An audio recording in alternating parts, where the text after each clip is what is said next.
Oh, it's a long week here in Chicago, and but we are all here. Hopefully, I'm Dave Getchick. I'm your host for tonight. We're gonna have David Hartgarten on a little bit later, and we're gonna have him on really soon. And we're going to have Wade Allen Jones with me also. And I want to thank you everyone for listening in, and thanks for coming.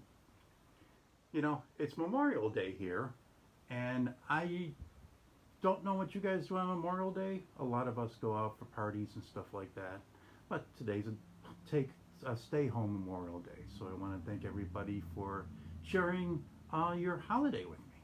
And let's make this as a type of celebration. I got a bottle of wine in the other room. Okay, Dave's always prepared.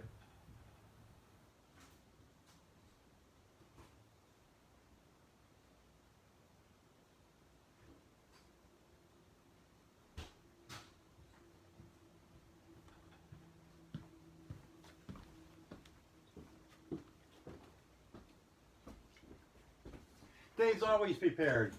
I got my yellowtail. I got my glass. Hopefully we have Sheila Donovan out there to share a glass of wine with me. Sheila, it's a holiday. We got to celebrate. I said, thanks for coming, everybody, no matter where you are. Olivia Diamond's here, and hi, Olivia. You're from far out of town, so we got people from all over the place. We got people from the Chicago area, and I want people to do something. I want you to go up there and hit that share button and share this with everybody you know.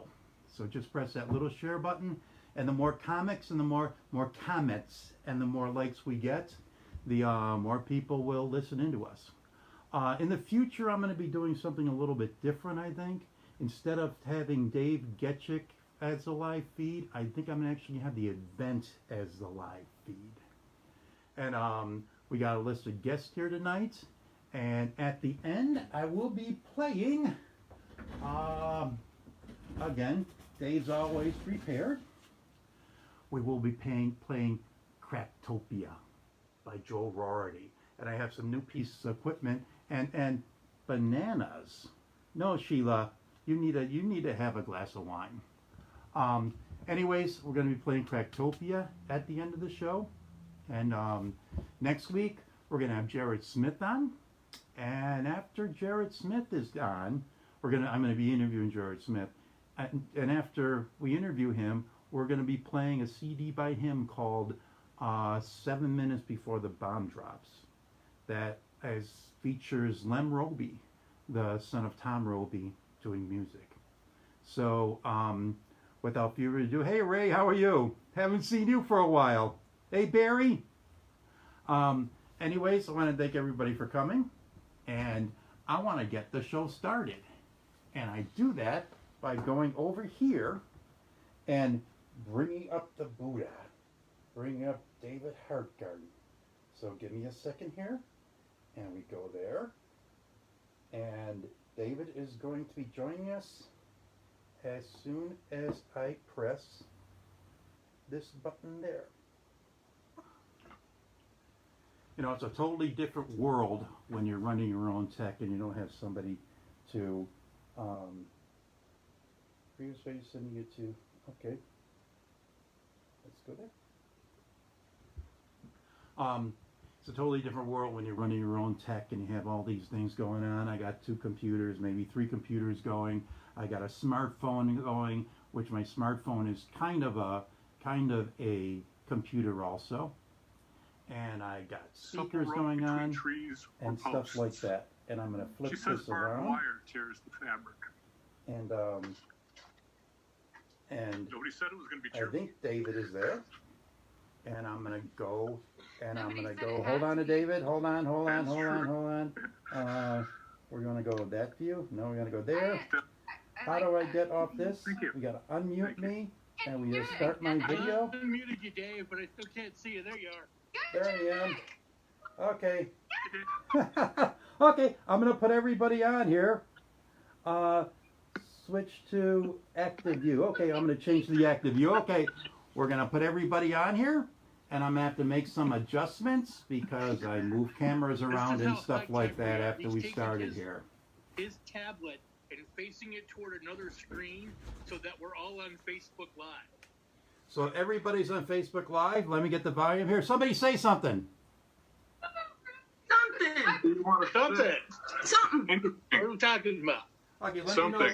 Let me know if that's Well, too I loud. just read a good poem. Hey Leslie, I Hey, haven't seen you forever. Hi!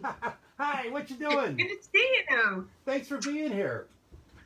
Thanks for having me. It's been like I forgot. Here you go, Dave. I'll make you feel more comfortable. Oh, yeah. You got the chimes? Not on me, no. we got sound Kidding? effects. No, I just have the cocktail shaker. So I remember there was a really cool thing we did one year. We it was Halloween and we did a Halloween show and we did The Dark by The Dark, when the dark like eats everybody and turns everybody inside out. We did that and I can't remember who did it. Anyways, Arch Obler's The Dark. And we did the radio program at the Galway Arms one year. It was great. Can you guys see me? We can see, like, the lower half of your face. Lower half of my face. There Okay. you go. Okay, that's me. Yeah, just lean back a little bit. There you go. Okay, so I'm leaning back. I don't know if the audience in audience land could see me or not. But yeah, we had that Arch Obler when we turned people inside out. It was The Dark, and it was at a Halloween production that Jeff Helgus and I did, and Sid Yiddish did the sound effects for it. So David, I guess you're the sound effects guy here, but Sid Yiddish did it without. Sid Yiddish did it verbally. It was really cool. Anyways, Okay. so everybody okay out there? I can do sound effects and comedy accents and many things, but we've got people watching us on the Facebook. We do. Right? Hi, Mr. Leonard. And Hey there. Sid's here. Lynn West is here. Lynn West is feeling better. Hi, Lynn. And anyways, how's the poets out there? I haven't seen you, Leslie, in years. It's like Brahman and I were just saying that it was like 2007, I think, that I was last somewhere around then, 2007 or 2008. So it's been a good, whatever that adds up to. It's been years. So I love how we poets are almost all terrible at math. It's poetry time, ladies and Thank you, bother gentlemen. adding that. So Leslie, where are you? I'm in Columbus. I'm in Columbus, Ohio. Okay. I'm in my studio right now. I do sound. I do music with my husband. We have a group called After Death Plan. And actually, one of the things I brought was like the book I put out when I was in the circuit with you guys. So almost like every poem in this book, I workshopped with one of the mostly the 3 Chicago groups. And I really miss workshopping. And actually, several of these pieces are in one of our albums called Literature. Okay. And this is all books based on authors and poets. And then we put that out in 2017. And then we did. Do you like my dog sound effects in the background? I thought love that the was- dog sound effect. That was me. I like how you pull out cocktail shakers when I say cocktail shaker, and you got a dog sound. Okay. Yeah, that's our great charity starting the This house. album out last year. It's called Psychosocial Sexual. It's got the Liberty with the Phoenix. Man, Leslie, I think that you and your husband and me and my husband, we could probably hang out like we've been hanging out for 20 years. We should do that. And he's a bass player. He's a badass bass player. My husband's a drummer primarily, and then a pianist besides, and plays everything else, but drummer primarily. So Well, we'll have to get down to Austin. I watched a poetry reading with Austin people last night. A Zoom Austin poets. oh, cool.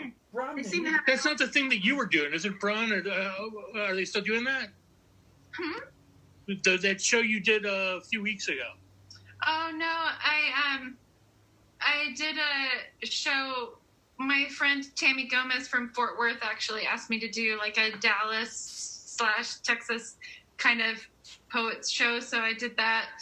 But no, I mean, I was president of the Austin Poetry Society here for a couple of years. Oh, cool. But then it's a really great nonprofit here, but I'm not really involved anymore. I had to get busy running a business and raising a daughter. So Everybody, this is Bromden Shumway. When did you leave Chicago? Bromden Shumway, Bromden. Bromden. Bromden. Okay. Bronman. Yes, it's Bronman. What did- I left Chicago. It was 2010. Okay. I was there from 2005 to 2010. So you've been gone for 10 years now. And I know. I can't believe it. You're in Austin, Texas. Still though. Now there's a big poetry scene in Austin, right? I wouldn't call it big.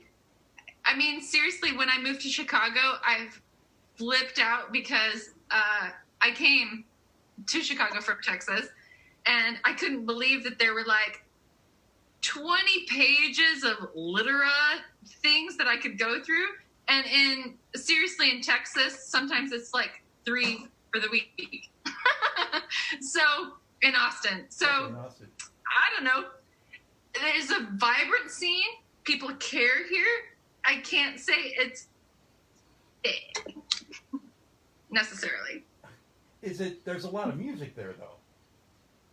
Oh, yeah. Okay. do you think Yeah. Do you think the music takes away from the poetry? I don't think it takes away from it. Okay. No. I hope all those singers know that they're actually poets. I think they deny it. Yeah, because- we've got a lot of good songwriters here. We've got a lot of bad ones too, but we've got a lot of good ones. Yeah, but you can say that about Chicago too. We've got Don't some have horrible that. songwriters. Some of them who are also horrible poets and went on to be really, really famous. Uh-huh. But I feel like in the Midwest and in Chicago, people are more real. Like, hey man, he sucks. In Austin, it's like everyone's so weirdly supportive that even if you suck, you still get a following. So people are completely misguided sometimes and don't know they suck for a really long time. Well, to quote this poet I know, here in the Midwest, we're less sentimental. I was in a reading in Cleveland, and I remember no matter who was reading, they would get polite applause, no matter how good or bad they were. It's the golf clap. Yeah. Everybody gets the golf clap. Everybody got the golf clap, no matter what the crowd was. What's Like, a golf clap? It's a disease that everybody goes.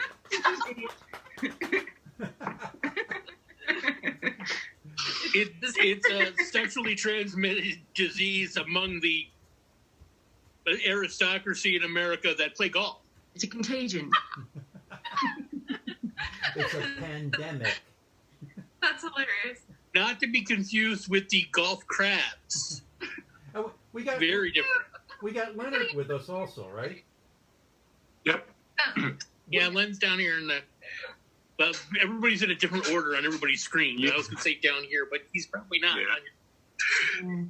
Where are you at, Leonard? I'm down in the Orland Park area, just outside Chicago. Okay. Are you in Orland Park? We're in Orland Hills, actually, but nobody knows where the hell that is. So, yeah. I know where that is. It's by Orland Park. Yeah, right between Orland and Tinley. Okay. The black hole of poetry in the Chicago area. So you're kind of like between Orland and Tinley. Well, now, currently that's everywhere. Well, yeah, but historically, Why? we hold the title.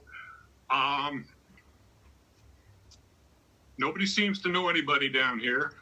The libraries don't do anything to support. None of the bookstores or coffee shops or whatever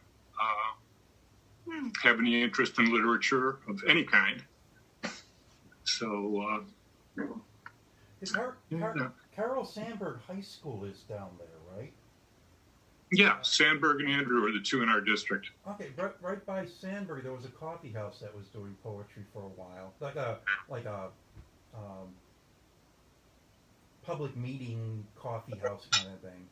And the kids at Carl Yeah. Sandburg are kind of active with poetry. Yeah, that didn't last. Probably the closest to us besides Chicago was out around Lewis University, and even that is fairly small. Mm-hmm.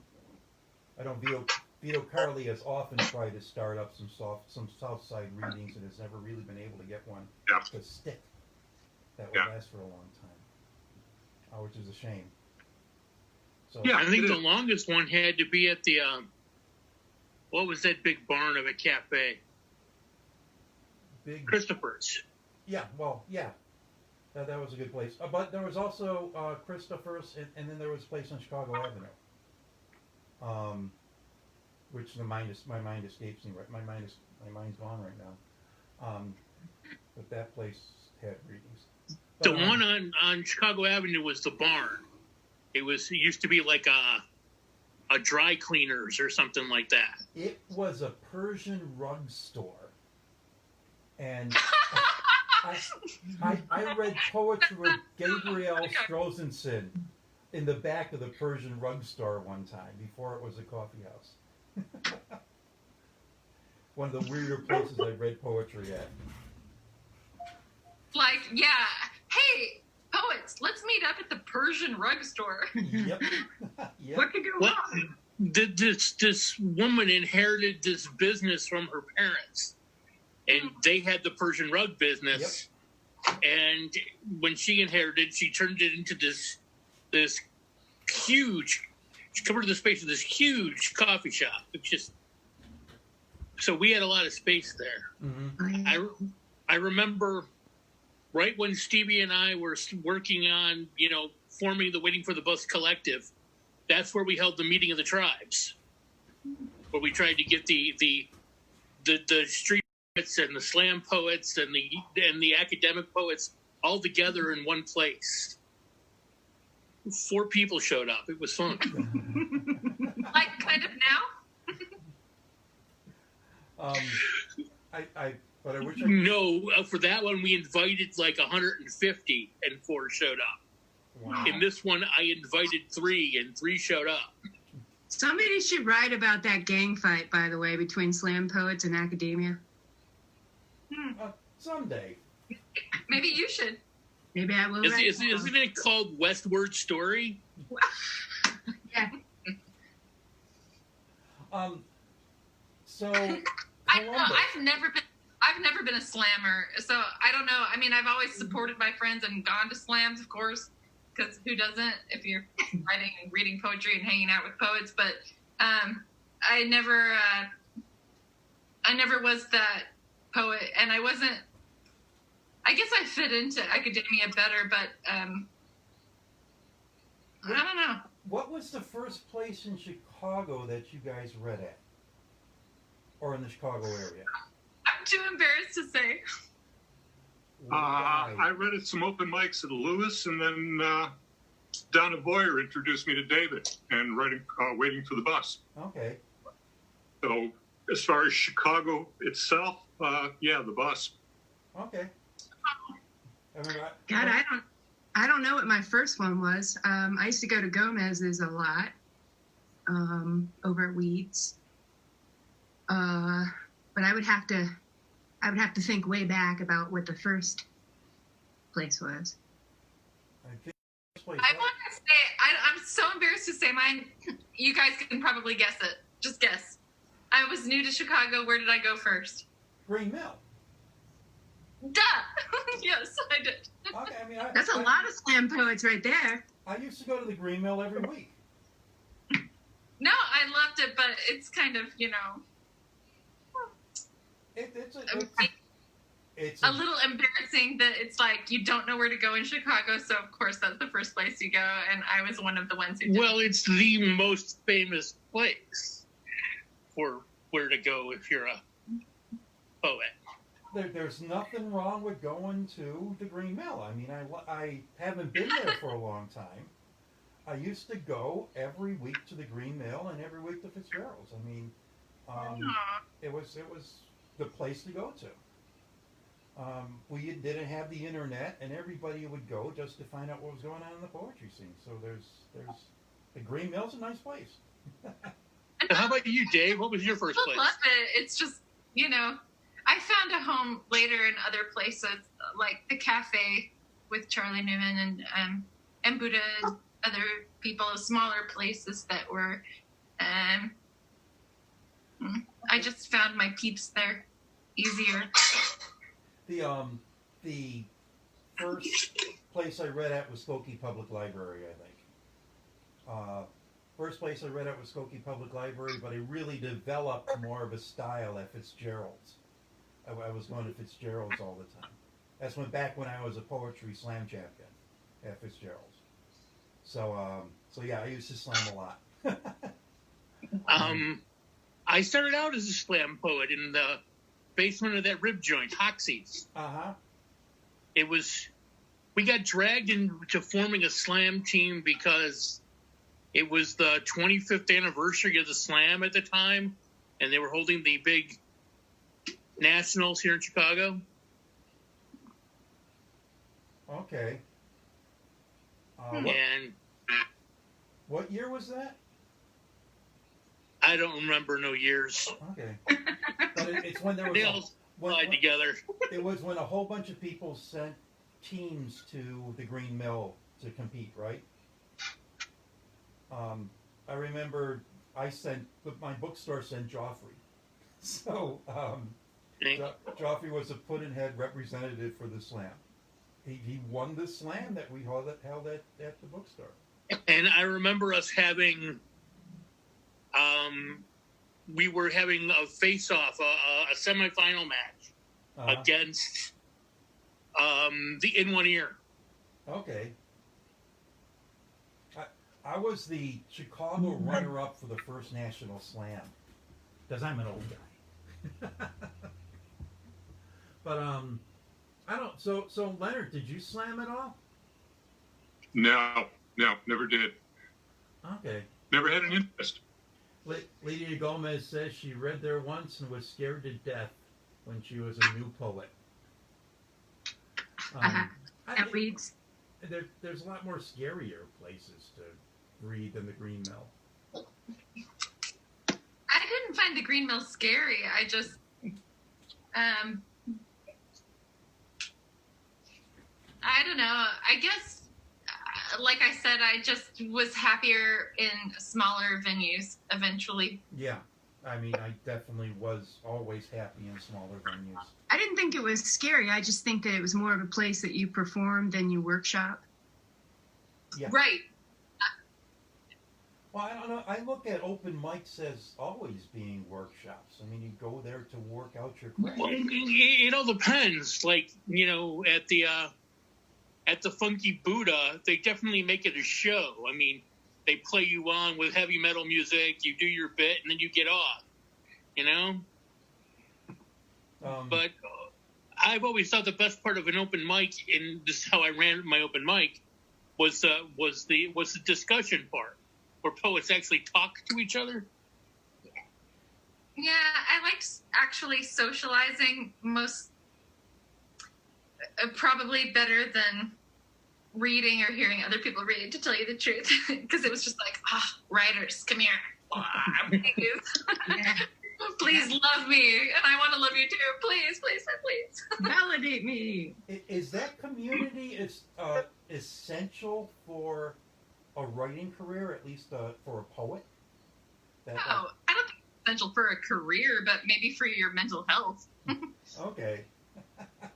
But, historically, you always hear about groups of writers, like the Algonquin Round Table and all the beats who tried to beat the crap out of each other. And the Iowa writers, and yeah. Mm-hmm.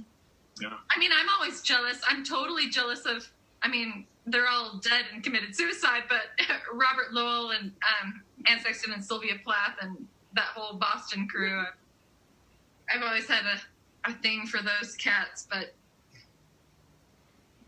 And jealous that they got to spend time together and learn from each other for sure. Before their deaths. Before their, yeah. Or, So maybe that doesn't say much for poets getting together in mental health. Yeah. Because, you know, gotten together. we can say that they're hanging out now afterwards, but that's a very philosophical debate. It's a little heavy for us. I don't know if we can do that. Sometimes Somebody read a poem. poets I'd think like to hear a themselves poem to from death, too. Getchik. I haven't heard you read in so long. Getchik, can you read something? Can I read? Okay, Yes. what poems do you remember? I don't know, something about an animal? Something about an animal? It's like over 2 years ago. It seemed to. Okay, I'll read a poem if you. I'll show you mine if you show me yours. Okay. A grown-up poem or a kid's poem? Grown up. How about a monster love poem? Kind of. Yay! Sure. Love is such a strange thing in this world of ours. To have that connection, to even desire that connection with another, is something unnatural. I want to be a Siamese twin, connected at the hip, or sharing some vital organ, perhaps a heart with another. Now that would be a different experience. I want to be a Siamese twin. I want to give myself a reason to be dependable. Give someone a reason to be civil, be close to me, and wake in the morning at my side. I want to be a Siamese twin. I don't care who stares anymore. A monster. Malformed, deformed, and unnaturally happy. There, you guys happy I read a poem? It's the only poem I've ever read on this show that I didn't read while I was trying to waste time fixing a tech problem. So, that's my poem. Somebody give me a poem. Oh, I guess we need to do the golf clap, right? And We're get, doing that? and Am I give- getting you down right? We got a dozen plus people watching us right now. I don't know how many we have on some other places that people have shared stuff, but read a poem for the rest of the audience too. Somebody? Me? Somebody else? Yeah, Yes, somebody else. you. And I think you're the one who made the deal. You know. Oh, the deal. Okay. All right, Getchik. So, what, do you remember anything of mine? Not that I would, I mean, I might be able to pull it up. Do I remember anything of yours? Or do you remember anything about me that I could possibly pick out of the stock I have here? A word? Something? Let's see. I think that the first time I really talked to you was at Cafe Aloha. I mean, I'd met you before, but we like had this really good conversation at Cafe Aloha. And Yeah. I remember you were getting inebriated a little bit. You had a couple drinks, and Oh, you that didn't can't read, possibly you be the didn't case because read we that were at night though. Mormon, and I'm sure that did not happen. You didn't read that night though. You just listened. It was at Cafe Aloha. I want to say Kathleen Chandemeyer was featured, and I had to leave, so I left early, and I think you hung out with David or somebody afterwards. Maybe. Do you have anything about Cafe Aloha or a Chicago reading like that? Oh, I do have Chicago. I probably have something that I wrote in Chicago for sure. Yeah, give us a Actually, Chicago I poem. wrote this when I was in Chicago. Okay. It's called Amazon. She's no bloodthirsty warrior woman scouring the streets of anti-feminists, but she's learned to enter a room like one whenever circumstances warrant it. As a girl, she wasn't so self-assured, folding into herself like a dollar, pressing her lips and legs shut like a purse, painting herself to a wall of flowers. She found herself oddly in a shoe place the day after she'd won her first appeal, deciding, despite the clerk's foo-foo face, to step out wearing her first pair of heels. She sees herself now in old photographs and marvels how someone so fine, so tall, had allowed others to cut her in half, as if she should, for some reason, be small. Wow. It's Amazon. Yeah, and I did write that in Chicago shortly after my daughter was born. I guess maybe I was feeling chubby. No. And chubby ambitious. Okay. Anyways, we do miss you in Chicago a lot. You were a charming part of the scene. I miss you guys. Honestly, I miss you guys more than you know. I've been meaning to get down to Austin. I've landed in Texas in the last couple of years, but and just walked through the airport, going from here to there. But one of these days I'll be down in Texas. Okay. Then we got a party downtown there, man. We will. I know how to party in Austin when things are open. I'm sorry, I'm getting teared up. Oh, honey. No, don't get scared. Give me a moment. Okay, I'll be back. Well, somebody else do a poem so they take over the Zoom screen. Leslie, give us a poem. From Chicago days? Some Chicago days. Well, I have this whole book. I got a book by you. I'll be back. You did? No, keep on reading. I can hear you. Okay, everybody leave and then I'll read. I can hear Yeah, because you. that's not rude or anything. I can hear you. I'm on the other side of the room. I don't believe you. Okay, I'm on the other side of the room. Not trying to be rude, just crying. I'll be right back. Okay. Best show Okay. ever. I hope you're recording this because I have to watch that. I got this. This is going to be left on Facebook Live for a while. I have this book. That's the book. That's Look at the that. book. Okay, yes, I went across the room and got off the screen so I could love it. get your book that I keep on the other side of the room, and I know exactly where it is, okay? And What should I read? It has pictures in it. This is the book, everybody. Hi. So, and she signed it. She said, I'm leaving town because I want to get away from people like you. I said that? Yes, you did. I think you especially made reference to that hat. Yeah, you said, thank you for your honesty and presence.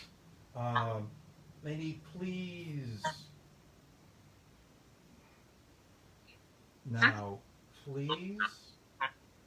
Okay, I can't see this in the light that I have here. Hold on. Okay, so it's not my handwriting, it's the light. Yeah. Now, please witness the riddling. Oh, Okay. And yeah, I mean, you gave me this book, and it's been very precious to me. I pull it out Oh, like that's once a awesome. year or so, and I say, I wonder where Leslie's doing. And there's a nice format. It's a nicely laid out book. And do you have any other books? no, well, I have a collection of my old, I have something called Proof of Earlier Experience. It's like a collection of all, so I did this group called Malvu in Chicago. So I put out like 8 albums with local musicians. And so it's lyrics to all the Malvu songs. And I just recently restored like 40 of the songs and put like 30 up on Bandcamp, like in the last 2 weeks. Because I didn't really release too much of that stuff before. I just kind of moved forward. Uh-huh. So I just have that second one, and I got a bunch of unfinished books. I got a bunch of unfinished books. Yeah, the flow has been strong lately, though, during this lockdown. Like the stream of consciousness, like writing has been, I guess I've had more time, you know? Okay. My cousins are watching me now. So we got another watch party going on. So who knows how many people are watching us. But Leslie, give us a poem. Okay. Hi, Okay. cousins. Hi, cousins. Pillowy air, respiring justic, breath of life beyond belief. Awed and siring a brainchild, wrapped of innovative breeze, so she conceives. In the ideal, that is real, spirit. In the light, the idea, the bulb and the vision, the sun, the self, and the product of invention, spirit of the light. Through spectral ordeal, within relucent insight, after cast in vivid glow, on to clearer fervor, bright. In the while after the vision, ecstatic before the unseen, you stand still at the blue of the world, in the distance of the sky, in the distance of the sea. To witness the lightness of something, by the contrast of the color surrounding, by the brightness of the source shining, the light through which it is seen. And you give reflection, the meaning. Still you share the provisional beam, and that reflecting into being. To roots that reach with thoughts of leaves, and buds that bloom with sweet departing, before the word first carried meaning on the route to reasoning. There from the tongues grew sundry, of the colorific varietals speak, a field of understanding, the meaning of the sun, who we are, where we come from, and what is to become, the reflection. Nice. There's a lot of visual elements to your poetry too. I kind of remember that. The last time I saw you, Leslie, I think it was at the Chicago Poetry Festival, and at Harold Washington in Chicago. Oh, okay. Okay, I mean, at least it was close to the last time that I saw you. I think you told me you were leaving.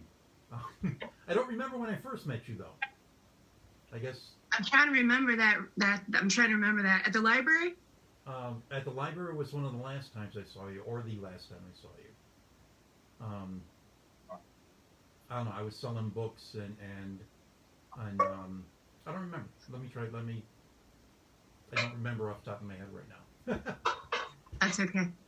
Anyways, Leonard, you got a poem for us? Oh, sure. Why not? Okay.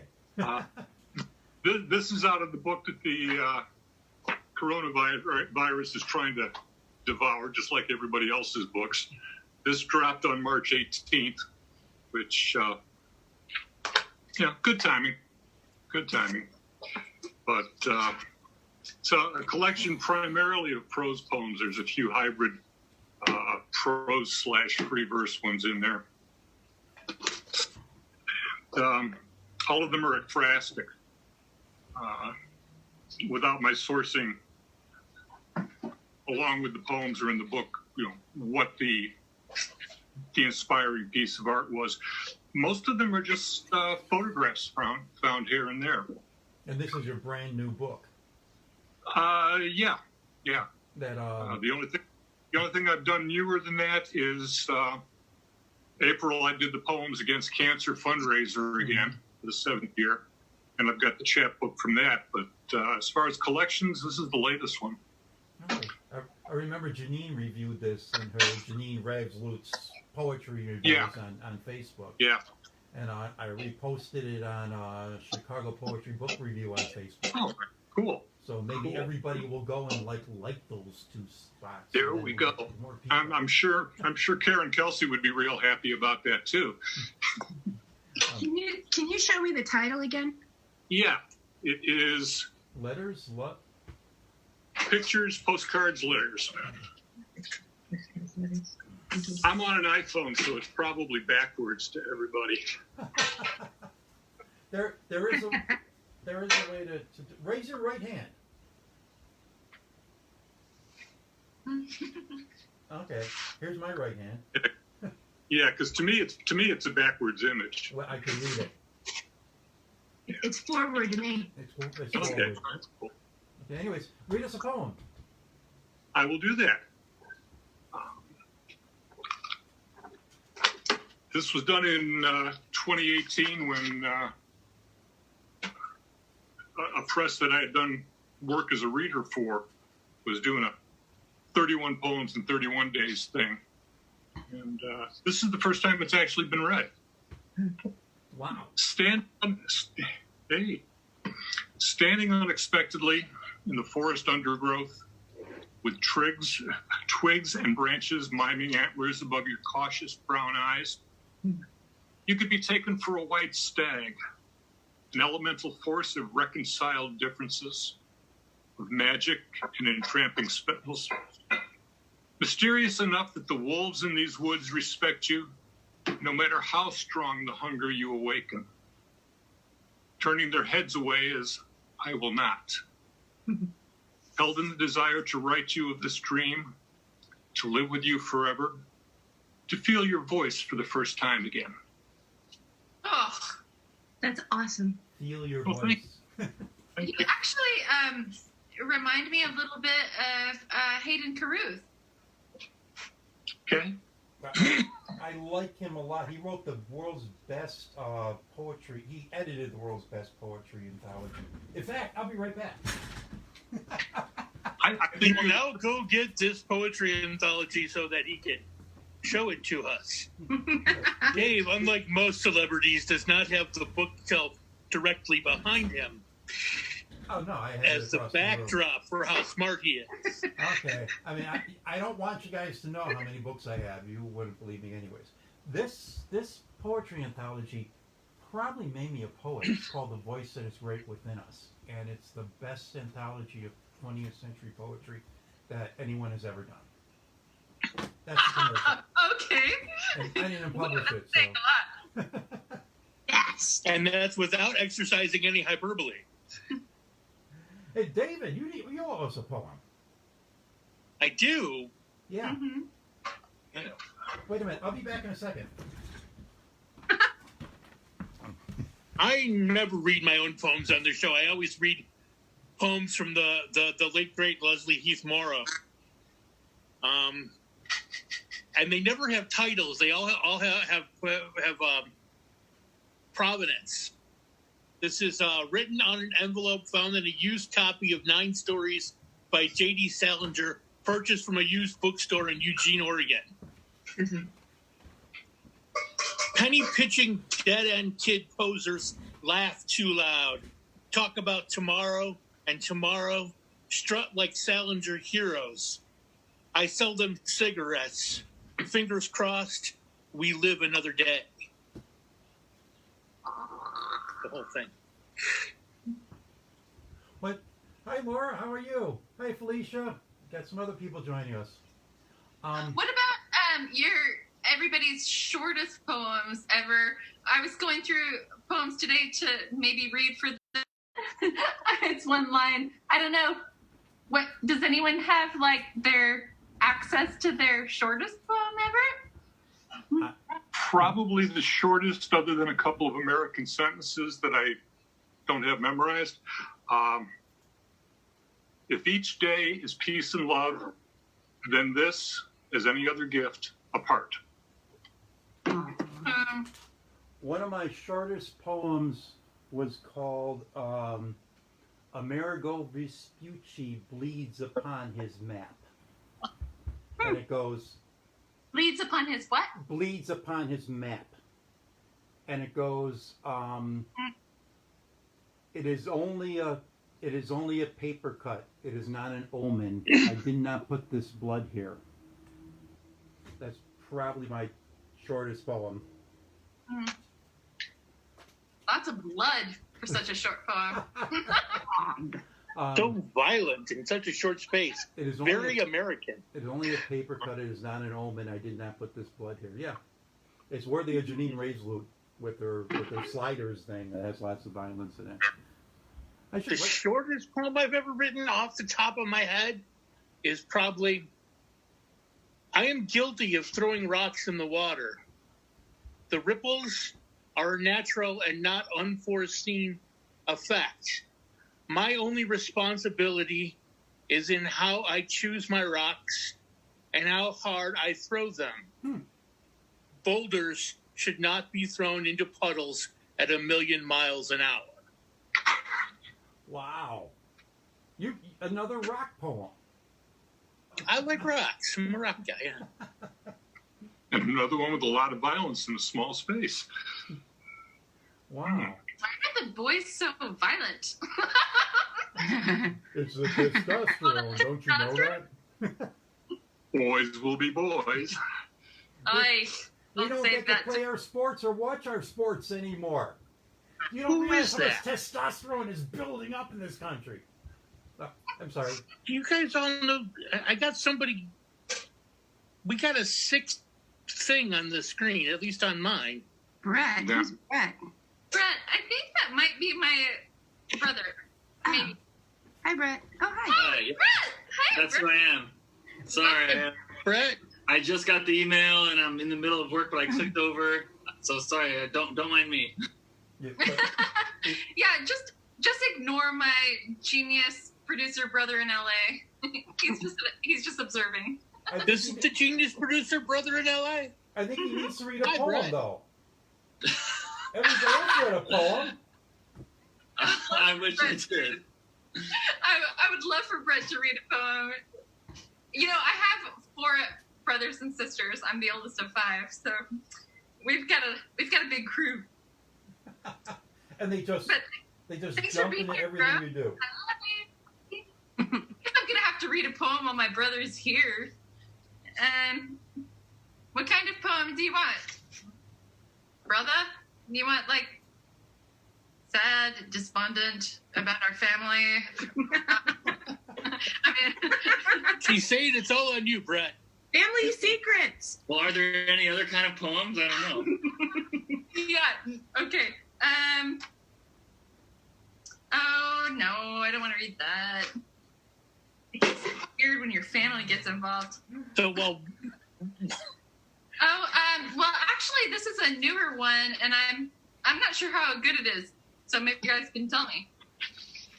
But it was inspired by the freaking 5,000 June bugs that we have slamming against our house all summer in Texas, all spring and summer.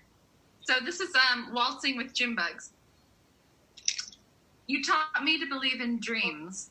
Thus, I was the dredger. I held them like an old woman with arthritic fingers, carefully straining the water out. It doesn't matter if he loves not. The bluebonnets will do what they do. You know, love, bluebonnets, flowers. In case you needed explanation. The other things will give what they've got, the buzzings and zippings that flower them through. He might leave her tomorrow. Well, okay. Okay, baby. I'm dancing with June bugs anyway. They hump like dummies and they bounce like thugs. I've taken worse shit. Like you. She knows the moon too well, that June bug. The onion you slice when night becomes noon. It's a good $5 piece of intel, that moon. What a piece of ass. What a boon. The bees know the blues and... wait, okay. Blah, blah, blah, blah. See, this is a new poem, so I don't have it under my tongue, really. The bees know the blues and always buzz. You know what happens when she cuts a rug? She doesn't often dance manless, but when she does, she do-si-does. She waltzes with June bugs. It's like iffy. There's something there, right? I gotta pare that one down. It's nice. I usually only try to say finished stuff ever, but with COVID, I'm just like, forget about it. Here's what I got. I always thought that you never really I always thought that workshopping and reading aloud is how you really can tell what line you don't want to read and has to go. Yeah, I mean, I actually left about 3 lines out just now. That's why it's crucial. Yeah. Leslie, why do I think you're a lot like me and you like to Michelangelo a poem? You write all the words on the page, and then you take the big statue of poetry and roll it down the hill, and then the parts that break off aren't in the poem? Yeah, but Michelangelo's poems pretty much sucked. I mean, great, phenomenal. It was an analogy. No, I mean, yeah. I was being analogous. Yes. That's a a metaphor. pretty big word. What does that mean? I don't know. I do have one nobody favorite knows anymore. quote, though. For our audience at home, the dirtiest song ever written is by Elvis Costello, and it's called A Slow Drag with Josephine. Look it up. Okay. So Like the dirtiest song ever? I don't know. I think the dirtiest song ever, maybe Leslie wrote it. the title of the album that you brought up earlier. Oh, psychosocial sexual. Yeah, so I'm thinking she might have something dirtier. That's like of the mind, of society, and of the sexuality. I guess sexuality could be a dirty word.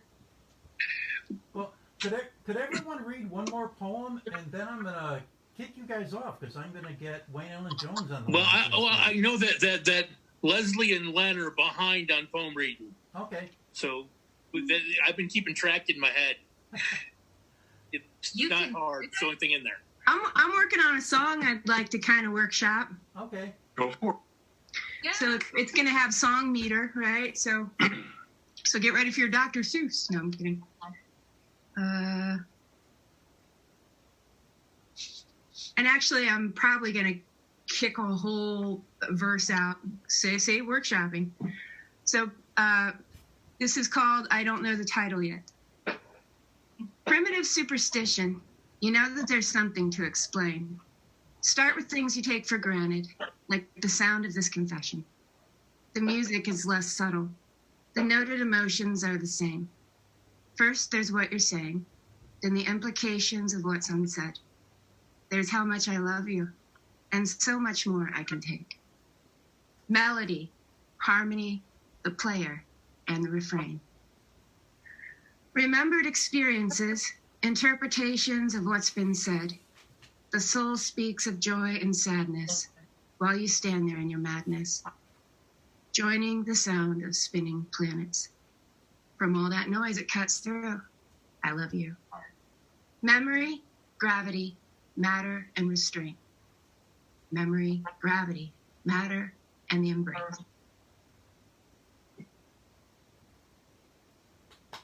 Bam! I like that.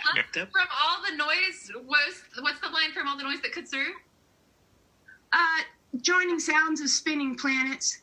So that's so there's the theory of the harmony of the spheres. Yeah. So planets are at different distances, so there's a ratio, and that correlates to music. And then the sound. I actually got that reference, which is yay for yeah. me. No. And then some people say like you can hear it with your soul because they haven't been able to capture the sound of it, but we probably don't have the instrument for that particular, translation of sound. It's the guy playing the glasses with the water in it. That's the instrument for the music of the spheres. Oh well, yeah, cymatics, or not cymatics, but that concept though of geometric patterns that come out of movement is exactly what they're talking about. And there was also something in like the first few lines that really stood out to me. Can you repeat like that first verse, if you don't mind? Or the first few lines? There was something in there that I really liked. Just primitive superstition. You know, there's something to explain. Start with things you take for granted, like the sound of this confession. Music is less subtle. The noted emotions are the same. Keep going. I don't know. There was something in there. Oh, we'll have to talk later. I don't want to take up everybody's time. I like the juxtaposition between superstition and confession. Yeah. I was raised Catholic, so confession's got a crazy heavy meaning for me. So yeah, something about that. I think I'm trying to say that people's words, not only when they say it, but when they write it too, is just like music. It's just more subtle. Okay. Yeah, like I can listen to 3 poems and I can listen to 15 songs much easier. Yeah. You know, I'm a poet and I get pretty sick of listening to poems quickly. It depends. I mean, some poems contain the phrase glistening areolas in it, and I can't listen to that ever. Or milkweed is overused a lot too. Milkweed. That is? What is Getchik? Milkweed. So, Milkweed? Yeah. Midwest poets like poems about milkweed and how it goes floating through the air and stuff like that. Why didn't I get the memo? okay. I'll Well, the send funniest thing about this now, I've never eaten a monarch butterfly, but they say the survival rate of monarch butterflies is because they taste like milkweed, Yep. and in nature, people hate milkweed. The animals just don't eat it. It's actually, I like it. You know, the milkweed flowers, especially. Okay, that's another conversation. Another conversation. Len, you have a poem for us? Yeah. It's one of the last things I wrote. And I've got to start writing again because I promised to do a 30-poem, 30-day thing for the folks down in Lexington next month, which means I got to figure out what the hell I'm going to write. Anyway, one early fall. Your palms and fingertips tangential to the porcelain curb of a coffee cup as I advanced a pawn. This I remember. This, and rain falling on the ice left silver on the drive that morning. We cycled to the village, lunch and more coffee at the inn. On the way home that last time, we stopped together, gather a feather, summer blue, wingless on the verge. This afternoon, I searched books in the carts on the high street walk for things that still have meaning. Sometimes my memory is indifferent. I might have left the window open and a half cup perched on some poems.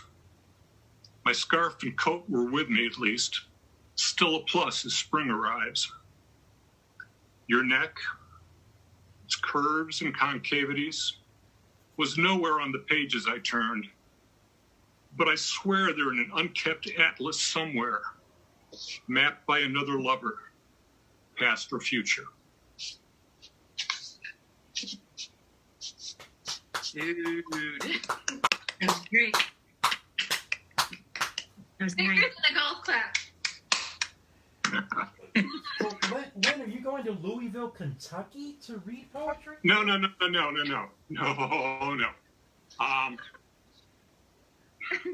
He said Lexington. Ex Publishers down there does an online 30-30. They've got a website and place for you to enter your poem of the day and all that good stuff. Mm-hmm. I do two of those a year, plus whatever other writing I'm moved to do, and that'll form the backbone for a book next year. And, other than that, quite frankly, right now I'm probably spending as much time behind a camera as I am behind a pen. Mm-hmm. You know, Okay. I told somebody one of the reasons I do so much ekphrastic stuff now is that I'm 71 and life doesn't offer a whole lot of new stuff unless I go hunting for it, which could be dangerous. And I mean, I've been writing for 55 years. Even Sandberg got accused of appropriating his own material, so God knows what people would think of me if they looked at the body of my work. Uh-huh. Yeah. So I'm sort of doing something else while I'm still totally unable to stop writing. Anybody else has any projects going on and anything coming out soon? I mean, we're working on an album. We've got a video coming out that we shot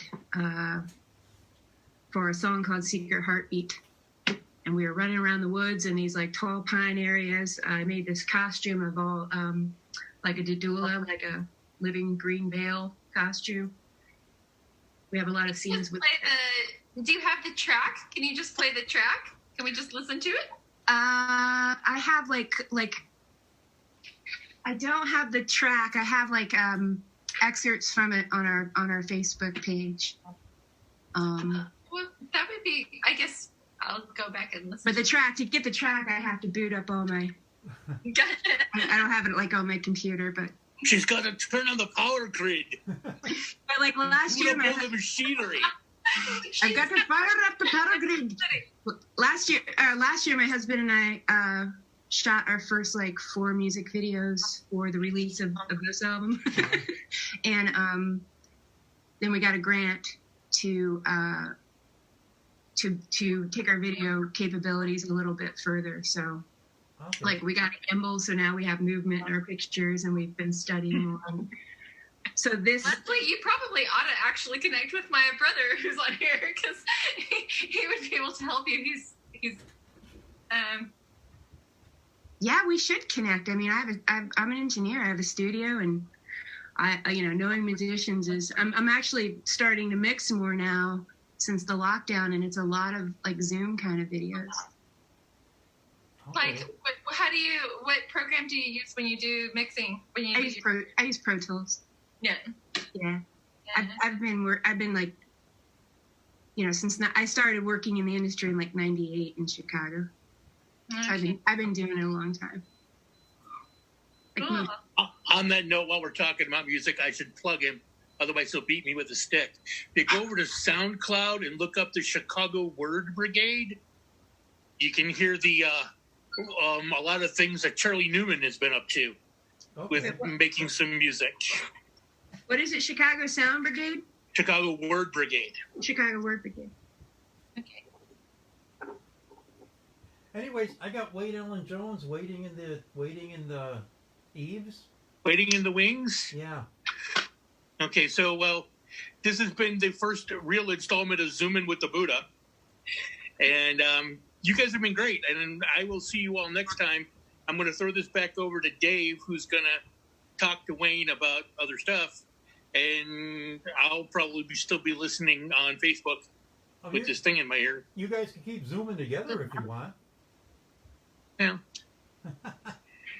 Okay. We're all sick of each other right now. Yeah. It's kind of late here.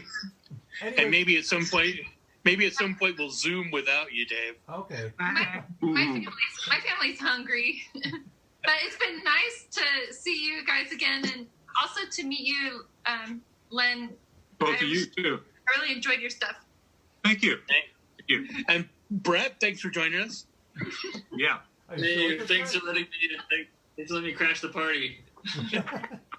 No problem, man. All right. Isn't my little brother cute? I have a good-looking family. Uh-oh, Bye, I gotta go. Take care.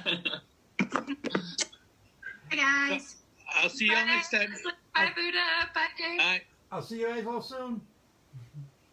Bye.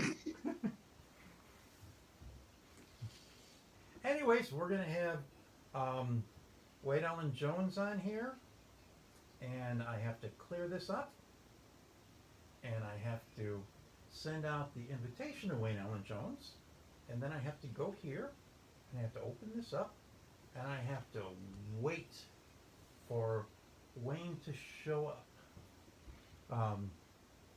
Anyways, I want to thank everybody for listening, and we're going to have Wayne on in a minute here, and thank you, Buddha, for doing Zooming with the Buddha, and thanks everybody for keeping on watching. And since it's Memorial Day, and since I could do this poem while my eyes are closed, I am going to read Remember the Crosses. In the desert Southwest, they use small white crosses on the roadside to mark the spot of a tragic death, a traffic accident, or someone who died of exposure. I'm sure driver education teachers scowl and point to the side of the road saying, remember the crosses. Here in the Midwest, we are less sentimental. The holes in our guardrails are repaired nearly overnight. There's an old woman at the Cactus Bar and Grill. She inhales deeply on her schnapps. Her life is lonely and sad. She picks up her purse, slinging it over her shoulder like it was a cross of Jesus Christ himself. She walks stiff-legged to the door, and her life is so tragic that little white crosses appear everywhere she goes, following her home and springing up like needles on the floor that she paces at night. Across that sad, dry country, there is so much misery that the very earth of the desert moans, creating a resonance on every roadside, which sends a signal throughout the rest of the nation, which says, remember the crosses, making crosses appear throughout the land, like mushrooms on your lawn, bare one day, there the next. Everywhere there's a hint of tragedy. A little white cross springs from the earth, like Arlington National Cemetery, gone mad. I look and I find myself surrounded by a sea of many crosses and names, dates, places, all familiar to me. Echoing in my head, there is one phrase, remember the crosses. Although I close my eyes and ears, I hear, remember the crosses, and before me a shady and indistinct cross appears with my name and date of birth written on it. I want to make this magical vision that allows me to see all the pain and suffering in the world fade away. You see, I've always wanted to make someplace where people could come and hang their crosses by the door, a place where sadness and tragedy cannot penetrate. But this is something that I cannot do, for I was born in the Midwest, and in the Midwest we are less sentimental. Okay, I'm trying to get Wayne Allen Jones on here. The Cactus Bar and Grill is no longer in business? I was at the Cactus Bar and Grill a while ago. Not a while ago. It's been a long time since I was at the Cactus Bar and Grill. The meeting host will let you in soon. Okay. And if I could get Wayne here. And again, I'm having technical problems, and I really need an engineer that knows what they're doing to sit here next to me. And let's go and get Wayne in the room. Let's admit Wayne, and let's admit me, and let's go and see what we have here. And then I got Wayne Jones. Okay, Wayne, I gotta do one thing. That's me, Wayne. That's me, Wayne.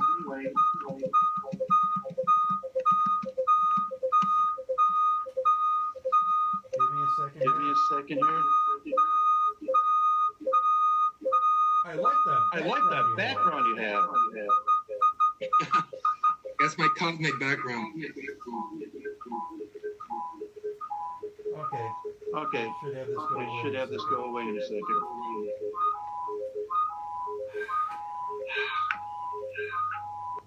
Okay. Wayne, I'm going to bring you up on the screen, I think. Can you say something? Wayne. I got an extra one of you in a little box on my screen. I don't know if that's... Yeah, that's what you're going to see. What that's going to look like. That's what you're going to see. You're going to see... So you're live on Facebook right now. I like that. Can you hear me? You have. Yes, I can hear you. And the audience could hear you. Carlos Cupion could hear you. Can you hear me? Wayne. Okay, Wayne. I could hear you, Wayne. You can't hear me. Okay, Wayne, you can hear me now? Here we go. Here's some sound. Okay. You hear me? Yes, I can hear you fine. Okay. I've been able to hear you fine. Let me switch this around. Okay. There you go. And you might not be able to see me that well because just the way the screen is. Yeah. No, I see you. Okay. Hi. You're on the top. I'm on the bottom. Hey. Yeah. The audience is just seeing you head on. And only you. Okay. They see a tiny little picture of me in the corner. And they see me above your head. Right. I have the Facebook thing to my right. Ladies and gentlemen, this is the one, the only, Mr. Wayne Allen Jones. He's the publisher of Fractal Edge Press. He's still the president of the Poets Club of Chicago, right? Yes. He's the president of the Poets Club of Chicago. He's a well-known Chicago poet. He was very involved in the Guild Complex. He's been all over the country. He's met some fascinating people along the way and done some fascinating things. And he's still doing that kind of stuff. He's in... Wayne, where are you living right now? I'm in Lansing, Michigan. Lansing. Okay. Yes. My sister was a veterinary student, well, an undergraduate, and went to veterinary school at Michigan State. And after she graduated and got her first job, she bought a house in Lansing. And later on, when she bought a clinic in Grand Rapids, that's not exactly the order that things happen, I guess, there, but she ended up with another house in Grand Rapids near the clinic that she runs. And so this was available to basically the children of her best friend from college, but they've all gone their separate ways, and the house was on the brink of being empty. So it just happened to coincide with me deciding to get out of Chicago because I was running out of money, and yeah, the building I lived on the south side was 119th, near 119th in Michigan. Uh-huh. When I looked it up on Spot Crime, had a lot less crime in it going on than Wicker Park, where I lived before that. So I moved down there, but eventually that 1 year that I was there,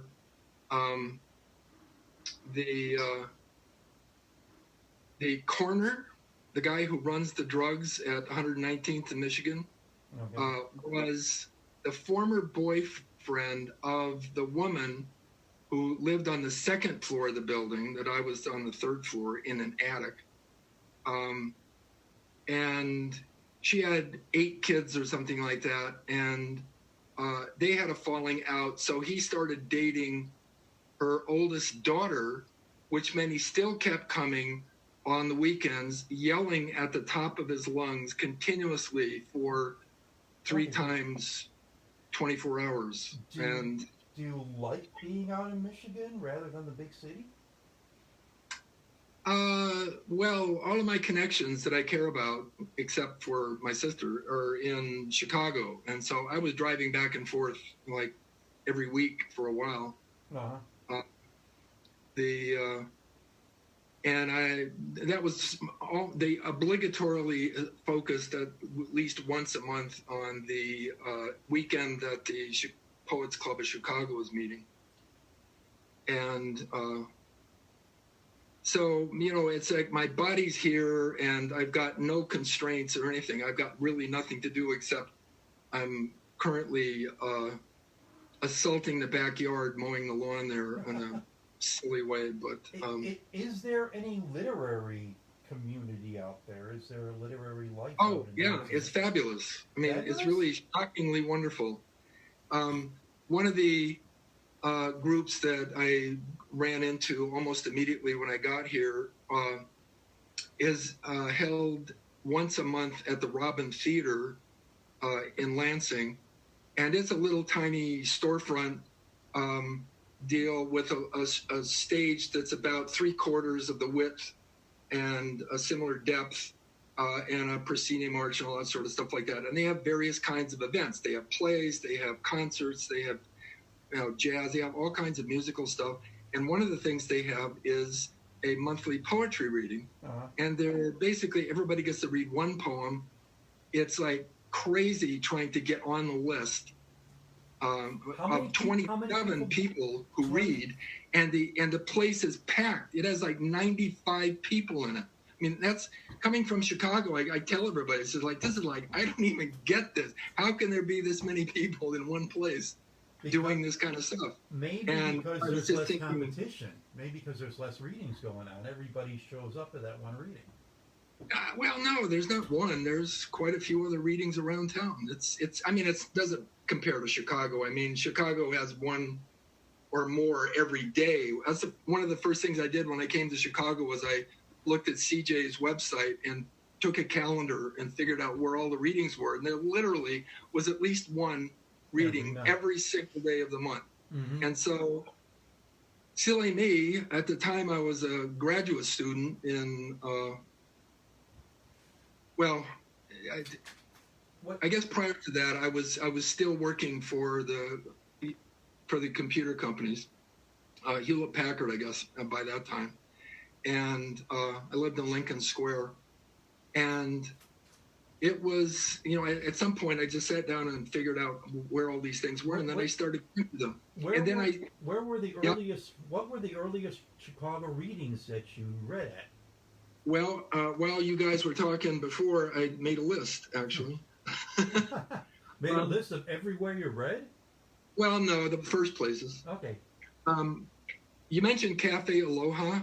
Yep. Which was near the Lincoln Square Library, right? The Seltzer Library up there on Yeah, Lincoln Avenue. the Seltzer Library. It's just down the street. Well, that was there was an event at the library that was the first place I decided I was going to go out and read, and that went okay. And then the second one, which is like the next night or something like that, was at the Cafe Aloha, and there I met lots of folks that I still know. Charlie Newman was there, and lots of other folks, and that was a very exciting kind of reading. And I read, and it was okay. And then I moved from the Lincoln Square area down to live in an apartment owned by Zygmunt Durkheim, who was the writer of the Chopin Theater. It was on the west side of Ashland, about a block and a half from the theater. And so I spent a lot of time at the Chopin, and the big thing there was the Gill Complex. Yep. And so and Robert Karimi, who was the artistic director of the Gill Complex, lived in the floor above me in the house that Zygmunt owned. He and I hit it off great. An amazing guy. He's an entomologist by education. Oh yeah, he was a beekeeper. He came to the U.S. to study bees and wound up being a theater owner instead of and I think maybe at Michigan State University too, ironically. Now that I remember. But he ended up fixing things, and the woman that he married was a house cleaner or something like that, but some kind of a fashion model or actress or something like that. And he bought the Chopin Theater. Bought the theater on specs. The Chopin Theater is on Division Street, right where Division, Milwaukee, and Ashland all come together. Yes, and exactly. There's a place called Nelson Aldrin Square there right now, even though it's a triangle. And it's the south side of Wicker Park, right where it crashes into Noble Square and Ukrainian Village. Mm-hmm. Yep. And it's a great neighborhood. Wicker Park's a great neighborhood. How long? Yeah, it had an interesting history. It used to be called Liquor Park and it was more better known for its prostitutes than anything else at the time. But that all got completely wiped off the map by the gentrification process that was going on around, and it ratcheted up my rent every other year. Mm-hmm. But so I met you at a Gill Complex event. At least maybe it's not when I met you. The first time I really sat down and talked to you was at the Gill Complex event. It was in the basement. It might have been a Star Wallpaper event we were doing at the time. I don't remember. Might have been, or one of Nina's things that she did. I forgot what the name of those things were, but it was. Yeah, it could have been then. But how involved were you? You were pretty involved with the Gill Complex. Well, I did a lot of things there. I mean, one, I liked all the people and talked to them, so that was the best part. But I also just cleaned up. I was the kind of kid in junior high school who helped the janitor pick up all the chairs from the auditorium and put them on racks and shove them under the stage when things were done. Yep. And so I would just help move the chairs and sweep and all that stuff. And I became a lifetime member, supporter kind of thing like that. And so that was Gill Complex was an important deal. And I read as often as I could, that they put on an event that was reasonable for me to get into. But you were already a fully formed poet by the time you came to Chicago. Where did you well, claiming that I'm even fully formed now is a little bit of a stretch at some level, but how much false modesty there is in that is like shockingly small. I'd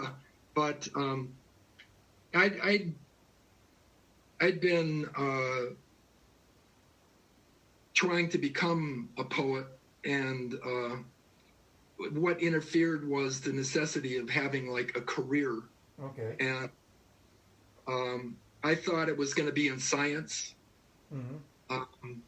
my dad was a chemistry major and ended up being an elementary school teacher and finally a school social worker. Your college, your bachelor's degree is actually in biology. Yeah. So that was the follow on to my high school career as the best chemistry student in the history of the high school on the basis of some national test that we took. But I stumbled onto the catalog of Harvard University in the public library in the town, Mm-hmm. and liked the idea that they had where they had tutors assigned to all the students, and you would meet with the tutor and talk about stuff and whatever it was you were studying and all that other kind of jazz. Like, you get some direction from somebody. And so I decided to apply. I said, what's going to hurt? I just have to write a little bit and apply. And I ended up getting in. And I got a scholarship and all that sort of stuff like that. And at the very end of my senior year, I started writing some poems, which I called square sonnets. They had a Elizabethan rhyme, Shakespearean rhyme scheme, and 14 syllables a line, not 10. And that was, I guess, because I wanted to accommodate the ballad 14 syllable, 8686 kind of thing. But were they sonnets? Were the still 14? Yeah, there were 14 lines, and 14 split lines up 14 three and syllables. two. That's why you're calling them square sonnets.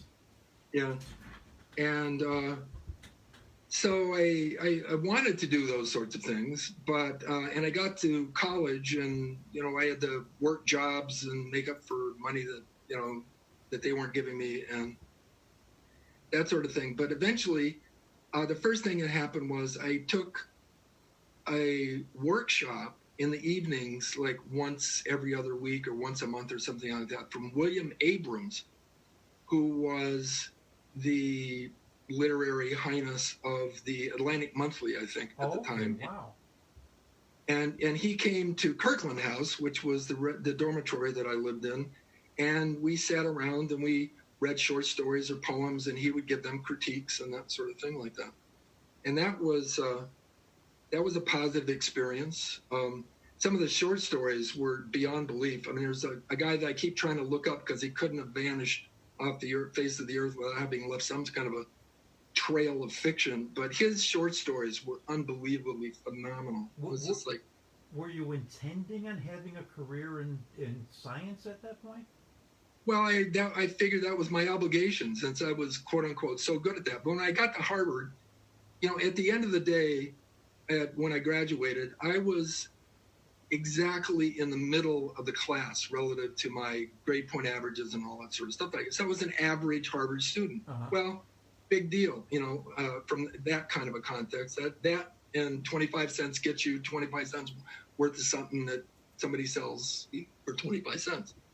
But at some point, I had taken an obligatory literature course and decided that I really enjoyed that sort of thing a lot more than anything else, even though I did absolutely horribly in the class. So bad that I figured there was no way I could talk to the English department and convince them it would be a good idea for me to be an English major.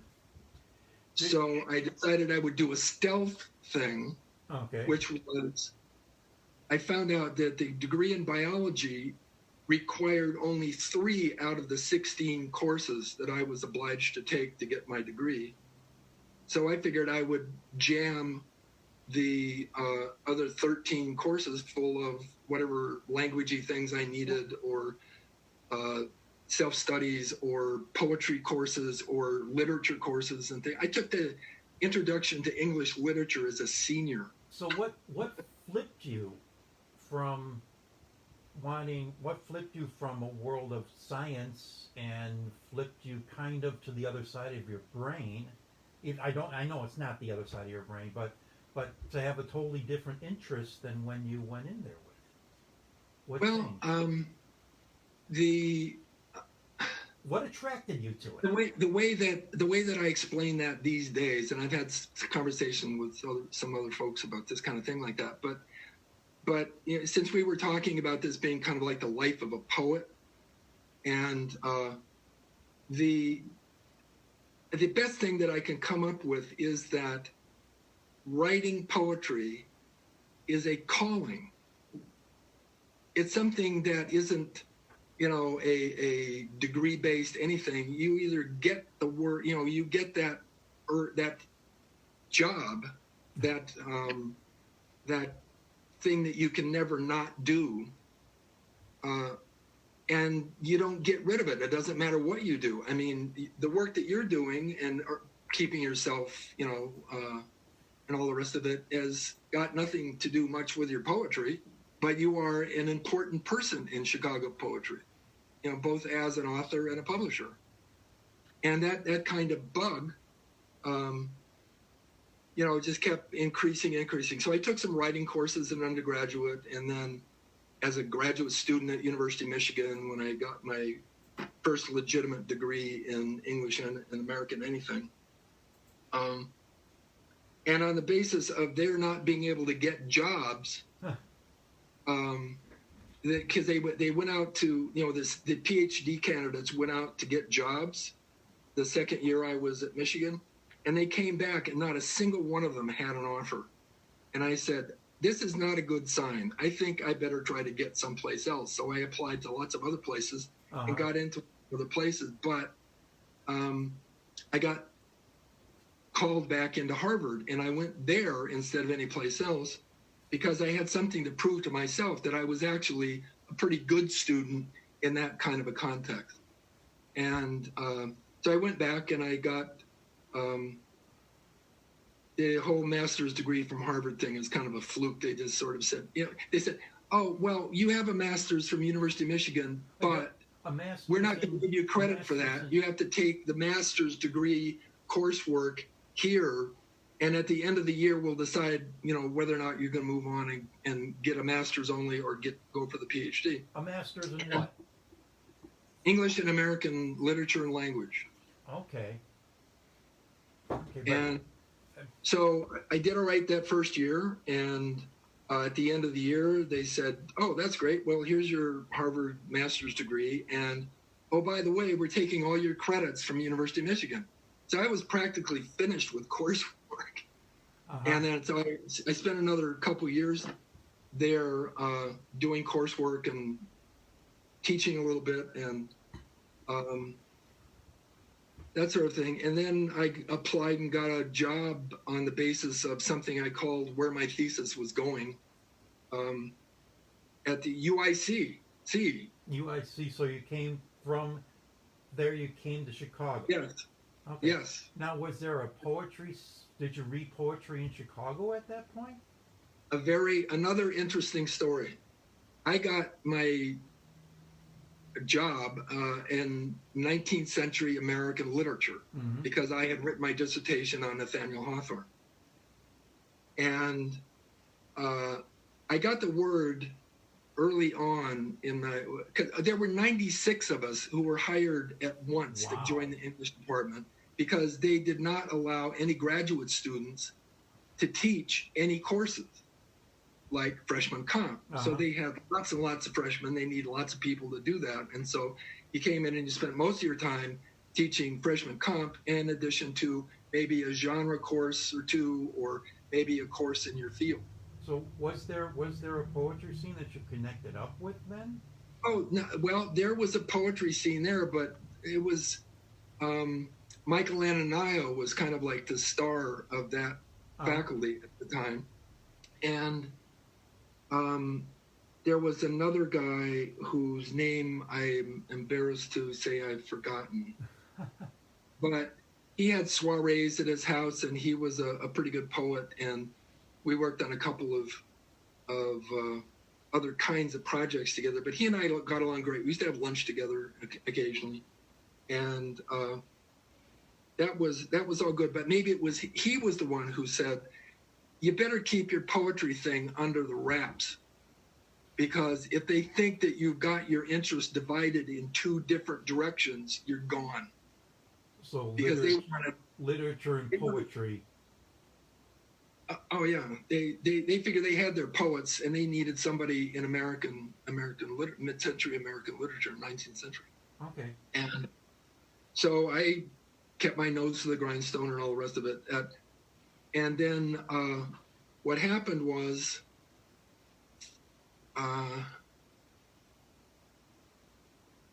you transferred to a couple different schools and you were teaching at a couple different places. And, I was okay on a tenure track still, but they hired somebody in my exact area in American literature at the senior level, like a full-time professor in my 20 years of American literature. And I figure like, well, that's, the death knell on there. So I said, I have absolutely no future here. And I applied to teach, go off at other places. In the meantime, I'd finished my dissertation. I got my PhD and all that kind of stuff like that. Then I went to the University of Miami. And things were going great there. And there was a good poetry scene there. And, I got some readings that I did from time to time there and whatnot. But the irony about UICC, I figured since I'd gotten a job at Miami, I could give a reading. So I stood out on the steps of the cafeteria building that had this gigantic open square space in it and just announced that I was going to read some poems. And Michael Anania and then somebody else walked up and listened. And Michael said that he liked the rhyme that I had in one of the poems that I liked. But that was kind of like, it says, okay, this is what I could have been doing too, but I'm out of here. So, and I did a lot of event work in addition to teaching and all that sort of stuff there. And one of the high points was arranging for James Dickey to come to the campus and to give a reading. And so I did all my usual MC kind of stuff like that. And he turns to me like 3/4 of the way through the reading and says, come here and read something with me. And he has the book open to his poem about the conversation between the bombardier and the pilot. And they're flying over South Pacific or something like that. I got that on the outside of my room. He gave the book to me and said, which part do you want? So I counted the lines, quickly estimated like, well, it's obvious that I should be the pilot because he has fewer lines. The bombardier's the guy who talks most. So, but I was quaking in my boots because one, I hadn't read that poem, like maybe once ever, like weeks or years ago. And, but we managed to make it through and that was all kind of, fun and games and all the rest of it. Yeah, I there's a whole long more story about the events of that particular thing that don't bode well for other universities at in Miami at the time. But he did give me at the ultimate, as I took him to the faculty party that night of the reading, he gave me a copy of a book that he had just published of children's poems with an inscription and that sort of stuff. Who was it who showed you that letter by William Carlos Williams? So Robert Fitzgerald, who had done a still on bookshelves translation of the Iliad and the Odyssey, taught a seminar in poetry. And so all the really good aspiring poets were in those classes. And I managed to get into those classes once as an undergraduate and once as a graduate student. The ironic outcome of both of those was that I stopped writing poet for a significant amount of time, 6 months the first time and 2 years after the second time. But I was busy doing a lot of other things in the meantime. But it was, we would talk a lot about rhythmic patterns, and he liked the regular English literature patterns with the anapests and dactyls pentameter and hams and all that kind of stuff like that. And that grated against my fledged or unfledged aesthetic. And so we were talking about that. And he said, well, look, form, yes, there's free verse on the one hand, and then there's form stuff. But it doesn't have to be that clear a break between the things.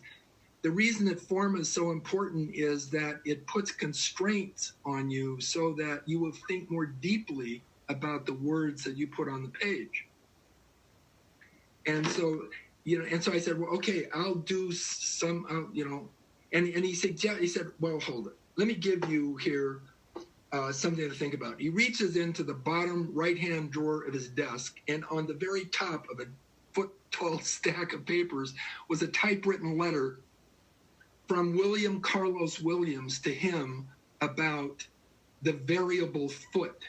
Wow. Which was a concept of you write a line, you scan it for stressed and unstressed syllables, and you never repeat that pattern of stresses and unstressed syllables again in the poem. So for a really, really long time, for like probably 10 years or so, I mechanically and, for the purpose of following some kind of an aesthetic thing going on there, made sure that I never did that. Finally, I realized it had gotten into my internal voice, and I just did that, period. So I didn't have to worry about it anymore. That was just the way I wrote. Well, so I don't do that kind of scanning anymore. In order to be, I don't have. In order to be free verse, you really have to do that, though.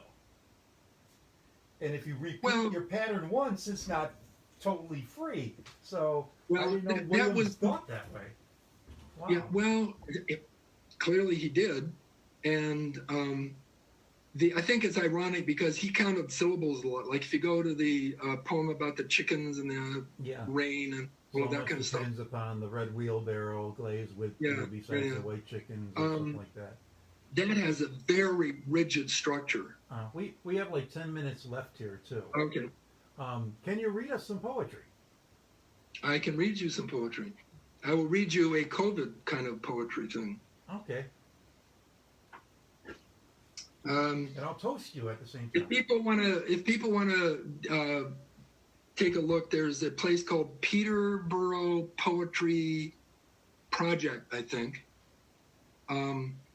That's run out of Peterborough, New Hampshire, and they have a series of contests that they do.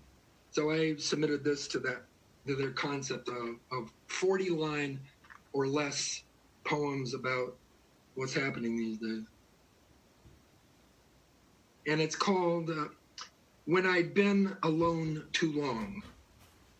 I'd had it with being alone and decided to have my way with the universe and be had by everything in it.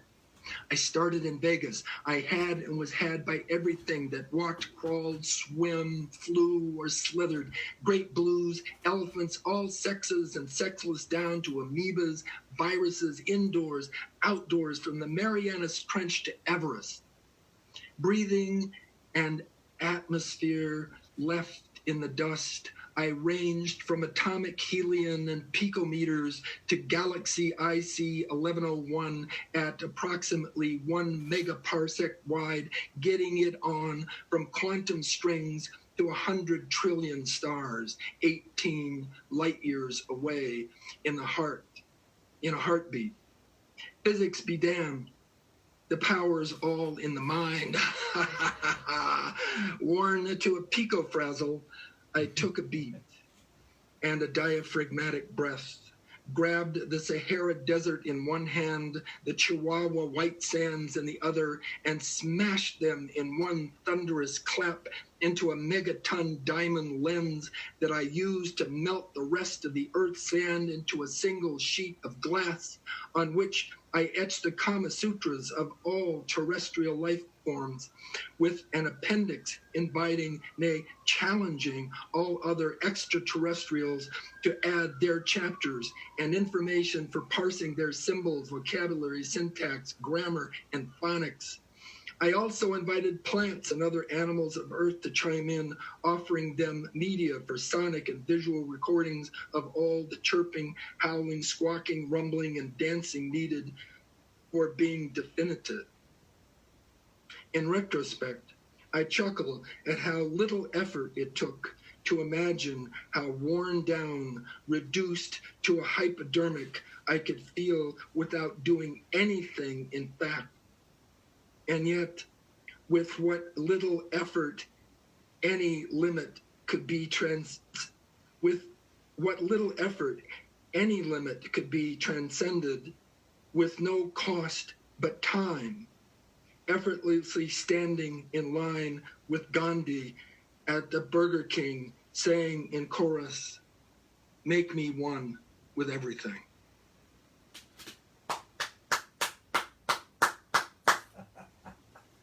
So that's kind of my rant. And so it pulls into your science, your science interests really show up in your poetry. And yeah, on occasion, yeah, especially- for sure. I try to make sure that at least if they're not slapping you in the face like this one, they're at least considered and not exceeded. Although, you know, but basically what it boils down for me in science these days is that when you really start to narrow down, you know, and look at what's really going on, every time you find something, you say, here's an atom. At least things are made out of this thing. And it says, well, I'm going to look at an atom. Oh, there's nothing there almost. The electrons are so tiny and they're so fast, you can't even, that's just barely a blur. The nucleus, okay, here's one of those things. If you can think of a bee, like a buzzing bee, inside St. Peter's Cathedral in Rome, that's how much space an electron has in an atom. Yep. Probably less. So that's like, why waste your time trying to find it? You'll never find it. And then there's the nucleus, which isn't that much bigger regardless, because it packs in all the rest of it. And so when you look, oh, well, let's look at the nucleus. At least it's bigger, right? There's a bunch of things. Oh, well, let me just look at one of the things. Let me look at a neutron. Oh, hold it. That's not a neutron. That's three other things. You got quarks and all these flavors like and all this other stuff.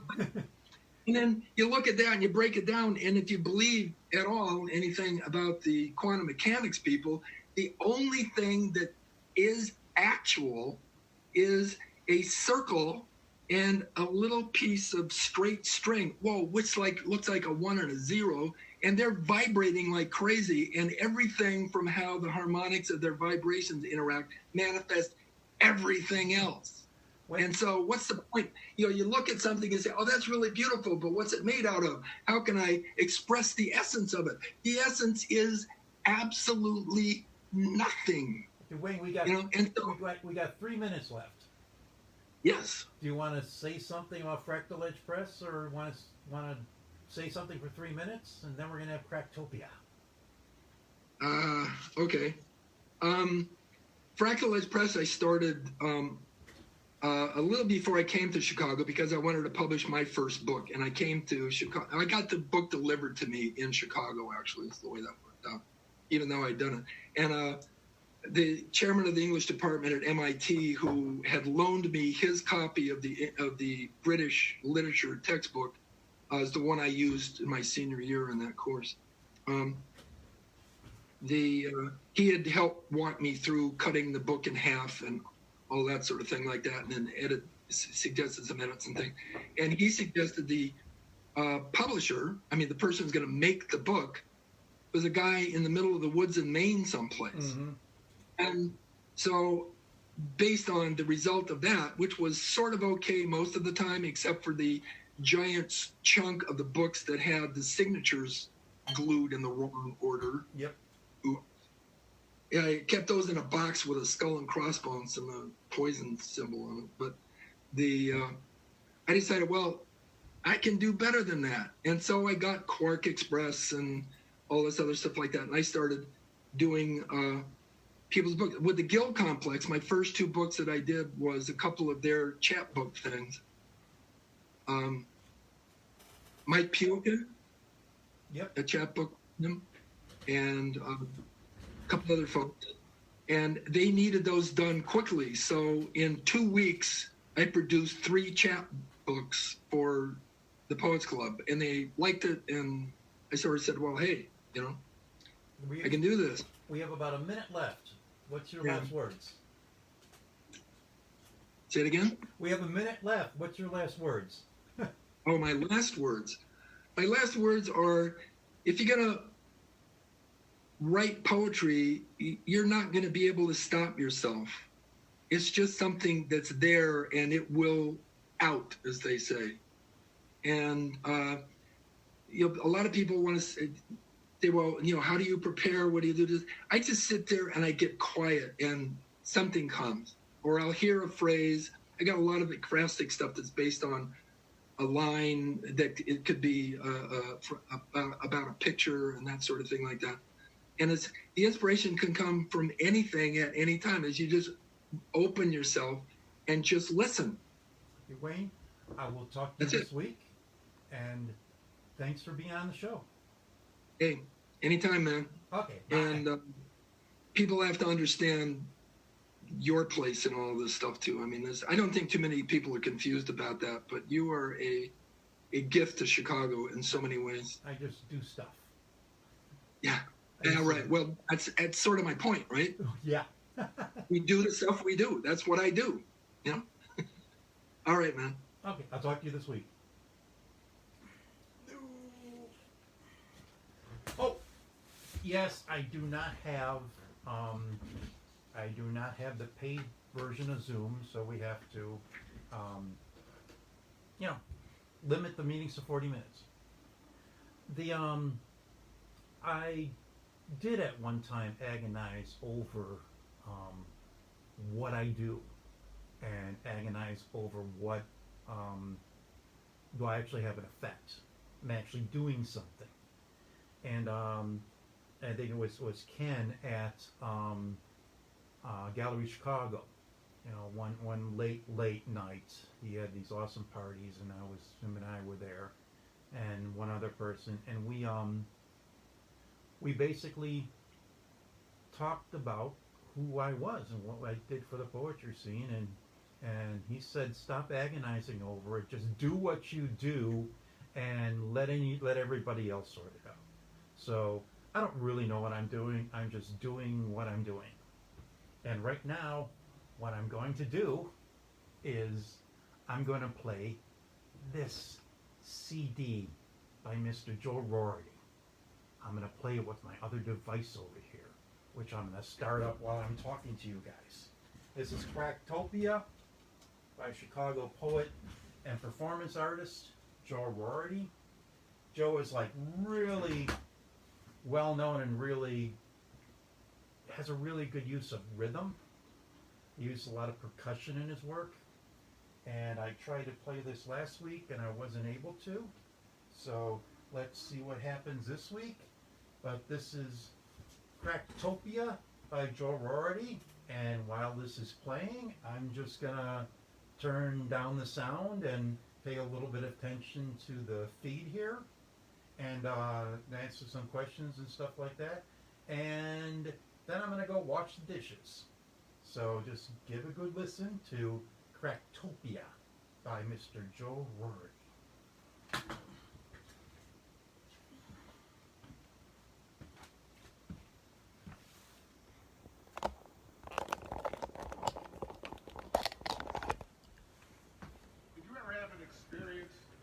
Did something ever happen to you and you wanted it to mean something? So messed up. I want you here. In my room. I want you near. Truth is beauty. Beauty is truth. But what if you can't tell the truth? Did you ever want to tell someone the truth about yourself? Did you ever want to tell someone about yourself, but they just couldn't understand?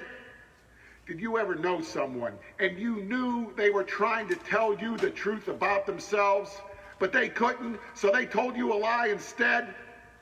Did you ever try to give a person everything you could, but all you could do was tell them a lie? Did you ever try to have an experience with someone? Now we're standing face to face. I lay right down in my favorite place. Did you ever have a feeling and try to tell someone about it, but they just couldn't understand? Did you ever have an experience and want to understand what had happened to you, but you just couldn't figure it out? Now I'm gonna close my eyes, 'cause now I'm gonna close my mind. I just wanna be your dog. Now I just wanna be your dog. Did you ever know someone who was broken? Did you ever look at someone and know something in them was broken? Did you ever know something in you was broken? Did you ever want to break someone? Did you ever want someone to break you the way they were broken? Now I'm ready to feel your hand and lose my heart on the burning sands. Now I wanna be your dog. Let me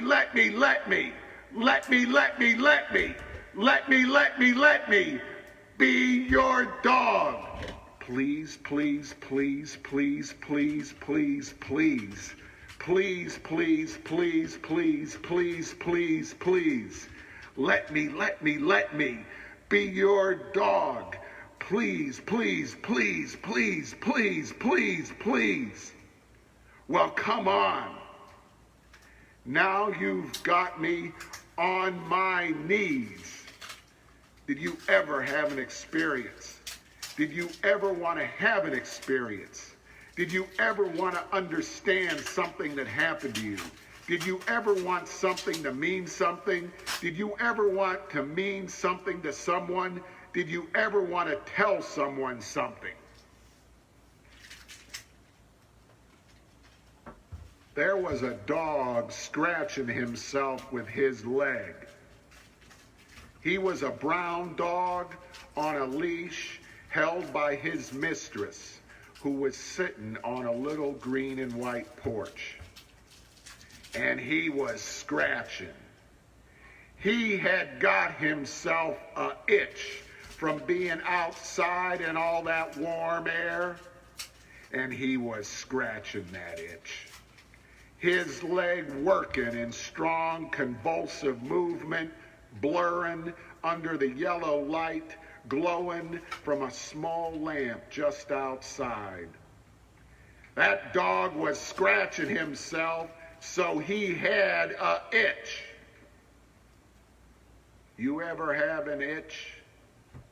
Then you know how that dog felt on the end of a leash with the warm, damp air pressing all over him, feeling every once in a while his mistress tugging on that leash, whispering to him quick and quiet, "Hey boy, hey boy, hey boy."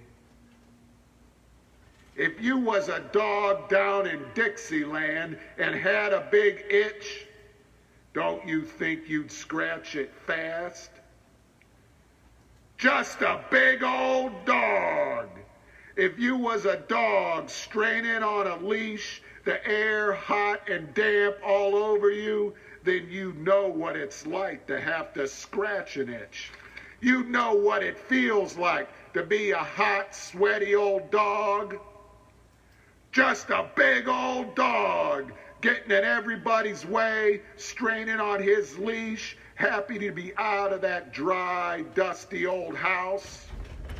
Just a big old dog with his tongue hanging out and a wagging his tail, trying to put his nose anywhere he can. I bet if you was a big old dog with a big old itch, you'd do just about anything to scratch that itch. When you're just a big old dog with a big collar around your neck with a leash tied to it, and on the end of that leash is a soft, damp hand sweating at night, tugging on that leash. And then you hear, soft and low, "Hey boy, hey boy, hey boy, hey boy."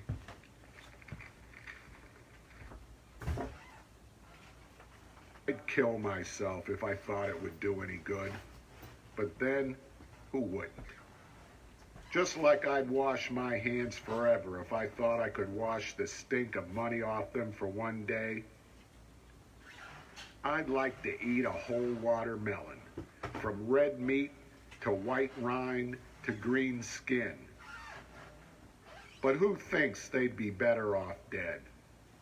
Or who thinks they will ever wake up without having to smell money the first goddamn thing, and getting out of bed, walk across a floor slick with the grease of money, and the rest of the day spent hacking your way through money like hacking your way through some unbelievably hellish rainforest, and every leaf razor-edged, and every vine like a cord of steel cable?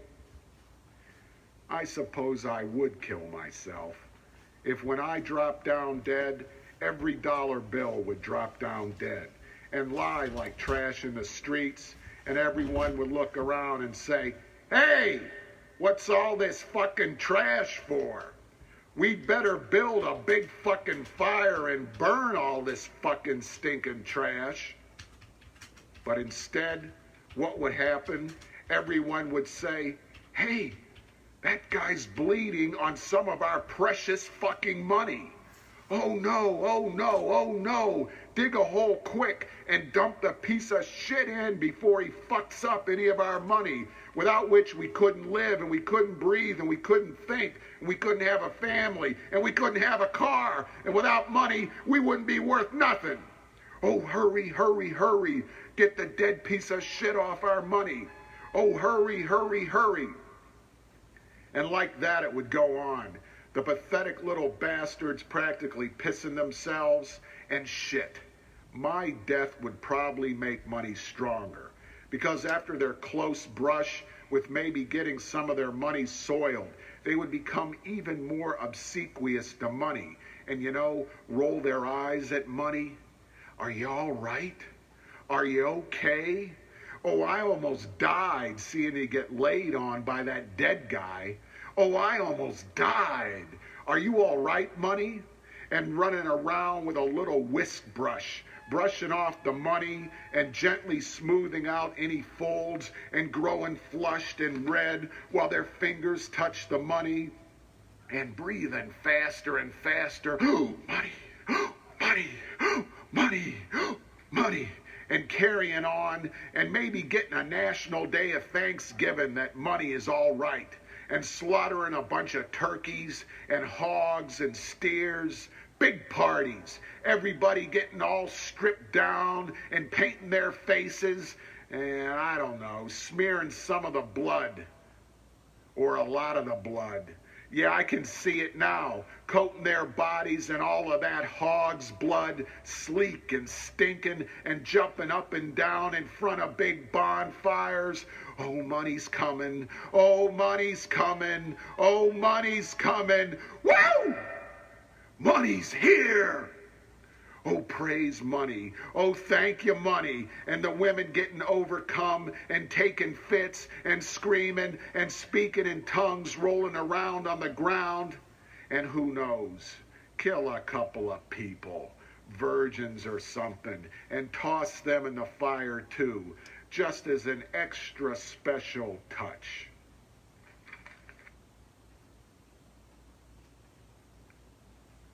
How you expect to go to heaven and you still smoking cigarettes? How you expect to go to heaven and you still fornicating?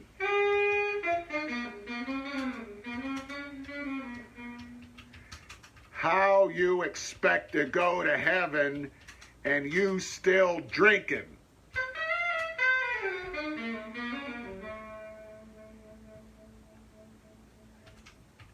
how you expect to go to heaven while you still doing evil.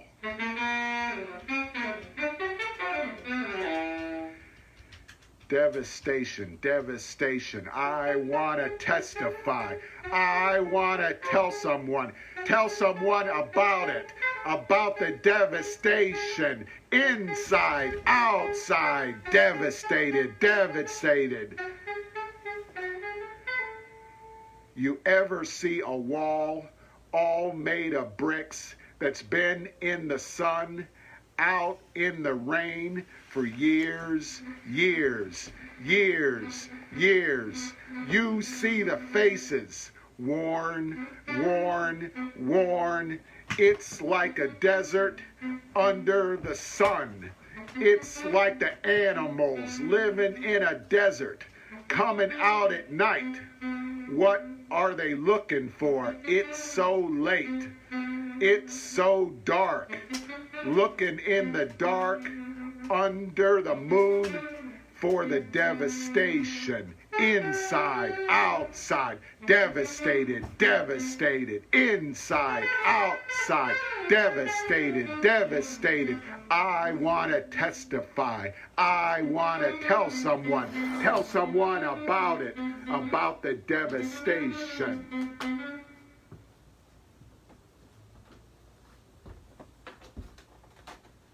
Walking to work, I see the dead bird on the sidewalk. The Board of Trade building is surfaced with glass panels. The glass panels create a deception of space fatal to birds. This bird on the sidewalk, as defenseless as a bum in a doorway, begins a singing behind my eyes.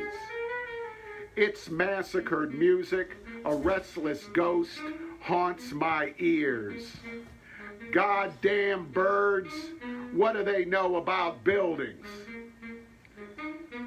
This bird is not even a pigeon. Pigeons, stupidly depending on bag ladies, defy sympathy. Walking around in the snow when they have wings to fly to Miami, they deserve what they get. I doubt if pigeons even fly into glass panels, or if they do, they don't kill themselves. They can't fly that fast. A building can't kill a pigeon. Only birds wary of buildings. Even in the city, they look for trees. In the great shout of cities, birds practice a music that is older. Before there was steel, there were birds. And the birds sang. Now they think their singing is stronger than steel.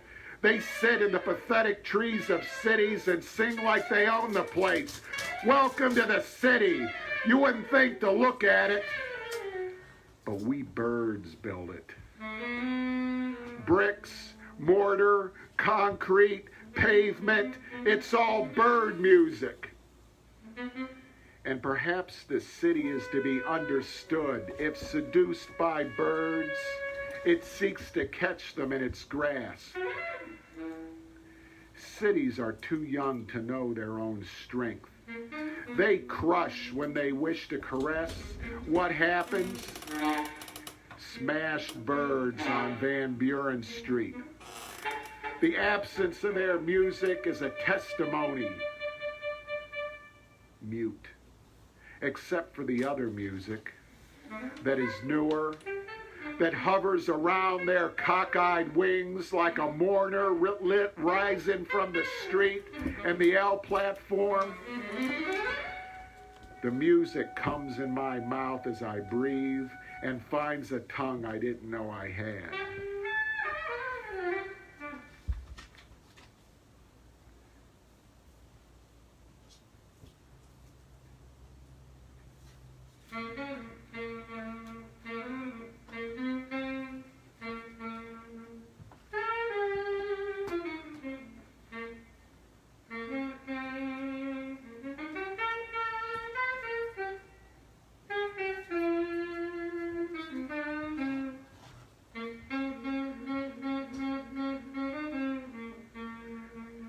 There is a man who plays keyboards and sings in the subway. One time, walking through the tunnel, I heard him, but not his keyboard. When I get to the platform, I see his keyboard's gone. And he's running his hands over a plastic milk carton in front of him. His sightless eyes raised to heaven.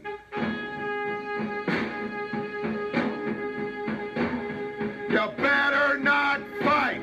You better not cry. You better not lie. I'm telling you why. Santa Claus is coming. Santa Claus is coming. Santa Claus is coming. Santa Claus is coming. He's making a list. He's checking it twice. Gonna find out who's naughty and nice. Santa Claus is coming. Santa Claus is coming. Santa Claus is coming. Santa Claus is coming.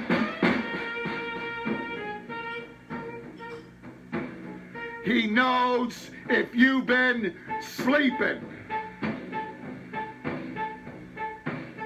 He knows if you're awake.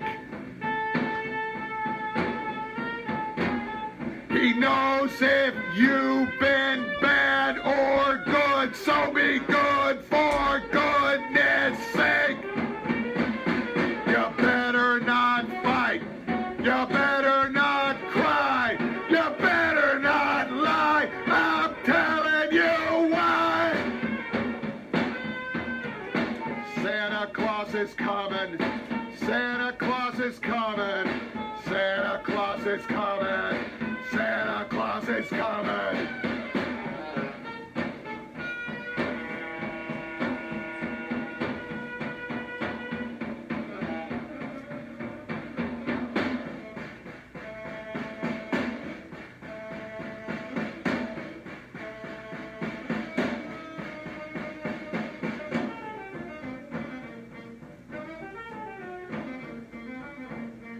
There is a man who sings down in the tunnel between the Dearborn and State Street platforms. He slaps his leg and sings a song. In front of him is a bag for people to put their change in.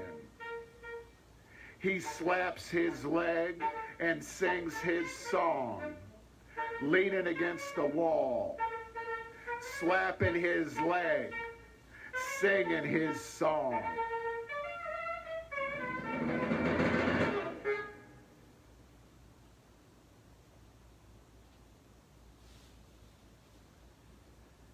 When you live way out in the woods, all by yourself, you need a gun. You load a gun. You keep it somewhere safe. 'Cause sometimes, late at night, you wake. You hear a noise you can't identify. It's a strange sound. Did you ever have the feeling that in some way you're deficient, that you suffer from a lack? And you start to think, I need to put something inside of me. I need to put something in me to make me better. Something to make up for that deficiency. Like loading a gun and putting it somewhere safe.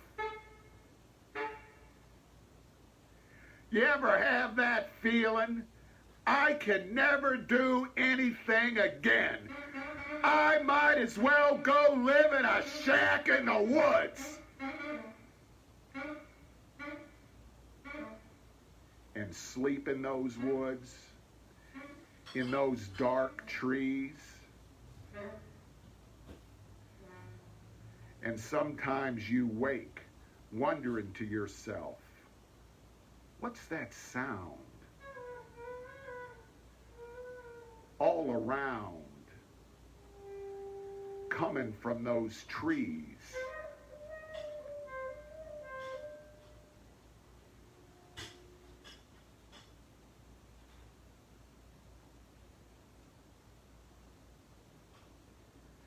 I'm going to beat the system. I'm going to make them pay. I'm going to rip my boss off. Rip my boss off. Beat the system. Take a lot of smoke breaks. Beat the system. Take a double lunch. Rip the boss off. I'm going to make personal calls. Beat the system. I'm going to balance my checkbook. Rip the boss off. Do coke in the bathroom. Beat the system. Steal the office stapler. Rip the boss off. Use all my sick days. Beat the system. But I end up getting beat. You ever get beat on all day long? That's what it's like when you try to beat the system, beat the system, beat the system, beat the system. Every day I wake up, I start trying, no matter what others think, no matter what I think, no matter what makes any sense at all. I still gotta try. I still gotta try. I still gotta try to beat the system. Beat the system. I wake up in a sweat. I gotta do something. I gotta do something. I gotta do something. Beat the system. Beat the system. The guitars were a sustained cry of helpless rebellion. But I thought, as I cried, they're just trying, they just try to beat the system. I may be a real loser, but that's because I try to win. I try to beat the system. That's why I get my ass kicked. I'm just a guy from the neighborhood. When I walk around, I hear the sound. In the alley, in the street, the beat, the beat, the beat, the beat. I know that I believe, that I know, that I believe. I gotta try. I gotta try. Try, try, try, try. Beat the system. Beat the system. When all you do is fight against, you're not getting nowhere. That's when you know. That's how you know. That's why you know. You gotta beat, beat, beat, beat, beat the system. Beat the system. Beat the system. Beat the system.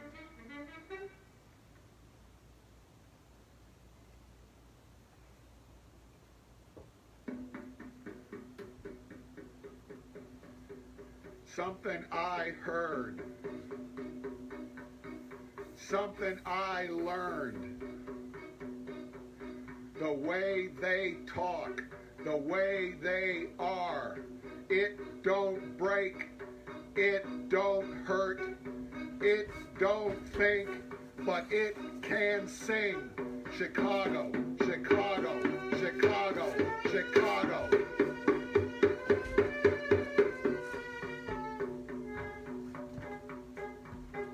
Something I heard, something I learned it teaches you. Breathing, thinking, eating, sleeping, Chicago, Chicago, Chicago, Chicago.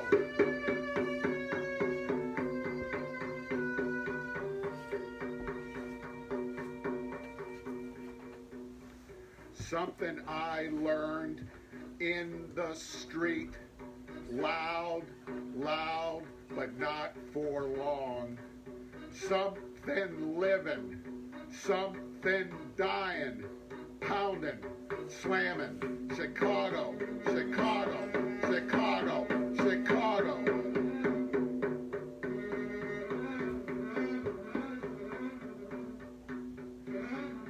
I heard a song way downtown. I heard it in the street. I heard it in a room. I heard it in your mouth, your eyes, your hands, your hips, your hearts. Stealing, cheating, hoping, dreaming. I heard a song. It was loud, crying, yelling, shouting, screaming.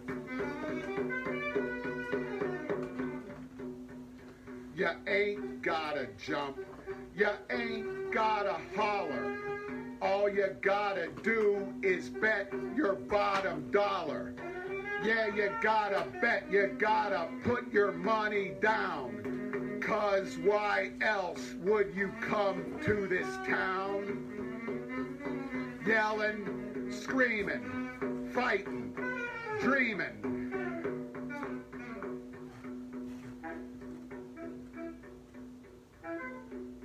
They was rolling dice when the Savior died. They was rolling dice late last night, throwing them bones up against a wall, looking to see where the numbers fall. What's the line? What are the odds? It's the death of man. It's the death of the gods. They was rolling dice down in old Pompeii when a mountain blew up, and it blew them all away, buried them in ash and molten rock. Yelling, screaming, cheating, lying, hoping, dreaming, living, dying. Chicago, Chicago, Chicago, Chicago, Chicago, Chicago, Chicago, Chicago.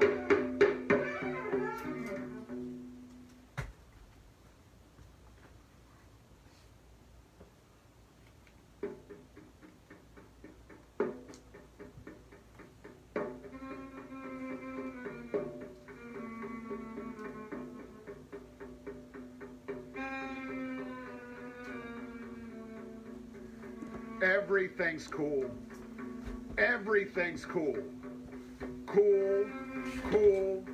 It's Cracktopia. Everything's cool. It goes right along. Cool, cool, cool Cracktopia. Don't worry about a thing. It ain't about me. I got my own rules. I got my own law. The law of Cracktopia.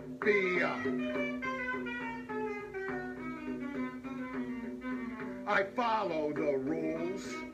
Every little thing. I do it the right way.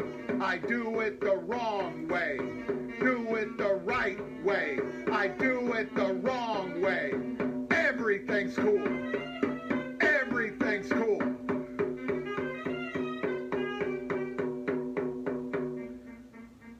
God made me, I made Cracktopia. It's all right, it's all wrong. You just follow the rules, it goes right along. Give up one thing for another. It's Cracktopia, it's a better world, it's a worser world. There ain't no justice, but there's a law, there's a lawyer, there's a judge, killer cops, cop killers. I know who I am, I know who I am, I know who I am, I know who I am, 'cause I know where I am. I'm caught in the middle.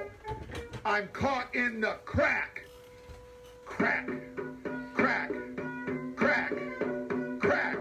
It ain't my fate. It's my fault. It's my due. It's my law. I follow the rules. I go to work. I ride the train. I go to work. I follow the rules. I don't break the law. I know I'm someone. I know what I'm worth. I know who I am. I know who I am. I know who I am. 'Cause I know where I am. Crack, crack, crack, crack. Say one thing, do another. Watch the front, you better watch the back. Cracking up, cracking down. I walk the line. I walk the line. I walk the line. And I'm feeling fine. Right down the middle, one day at a time. 'Cause everything's cool. Everything's cool. Everything's cool. Cool, cool, cool, cool.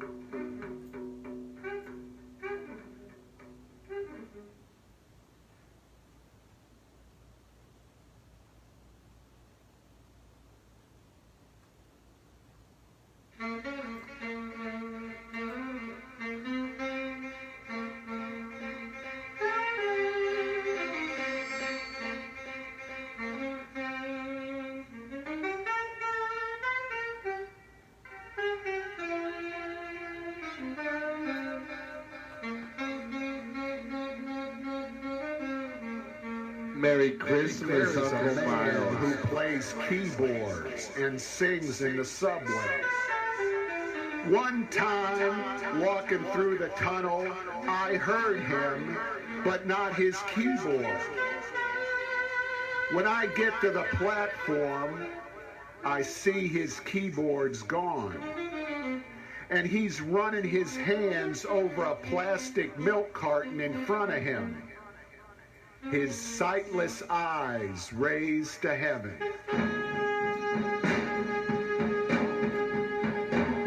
You better not fight. You better not cry. You better not lie. I'm telling you why. Santa Claus is coming. Santa Claus is coming. Santa Claus is coming. Santa Claus is coming. He's making a list. He's checking it twice. Gonna find out who's naughty and nice. Santa Claus is coming. Santa Claus is coming. Santa Claus is coming. Santa Claus is coming. For you. He knows if you've been sleeping. Yes, he does. He knows if you're awake. He knows if you've been bad or good, so be good for goodness sake. You better not fight. You better not cry. You better not lie. I'm telling you why. Santa Claus is coming. Santa Claus is coming. Santa Claus is coming. Santa Claus is coming.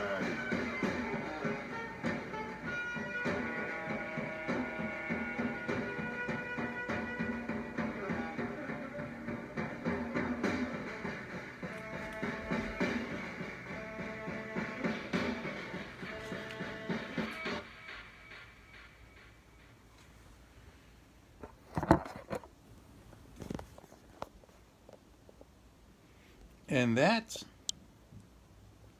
was Cracktopia by Joel Rorty. And that's our show for tonight. And I want to thank everybody for coming. And I hope you had a good time. And we'll see you next week. I'll be here with Mr. Jared Smith.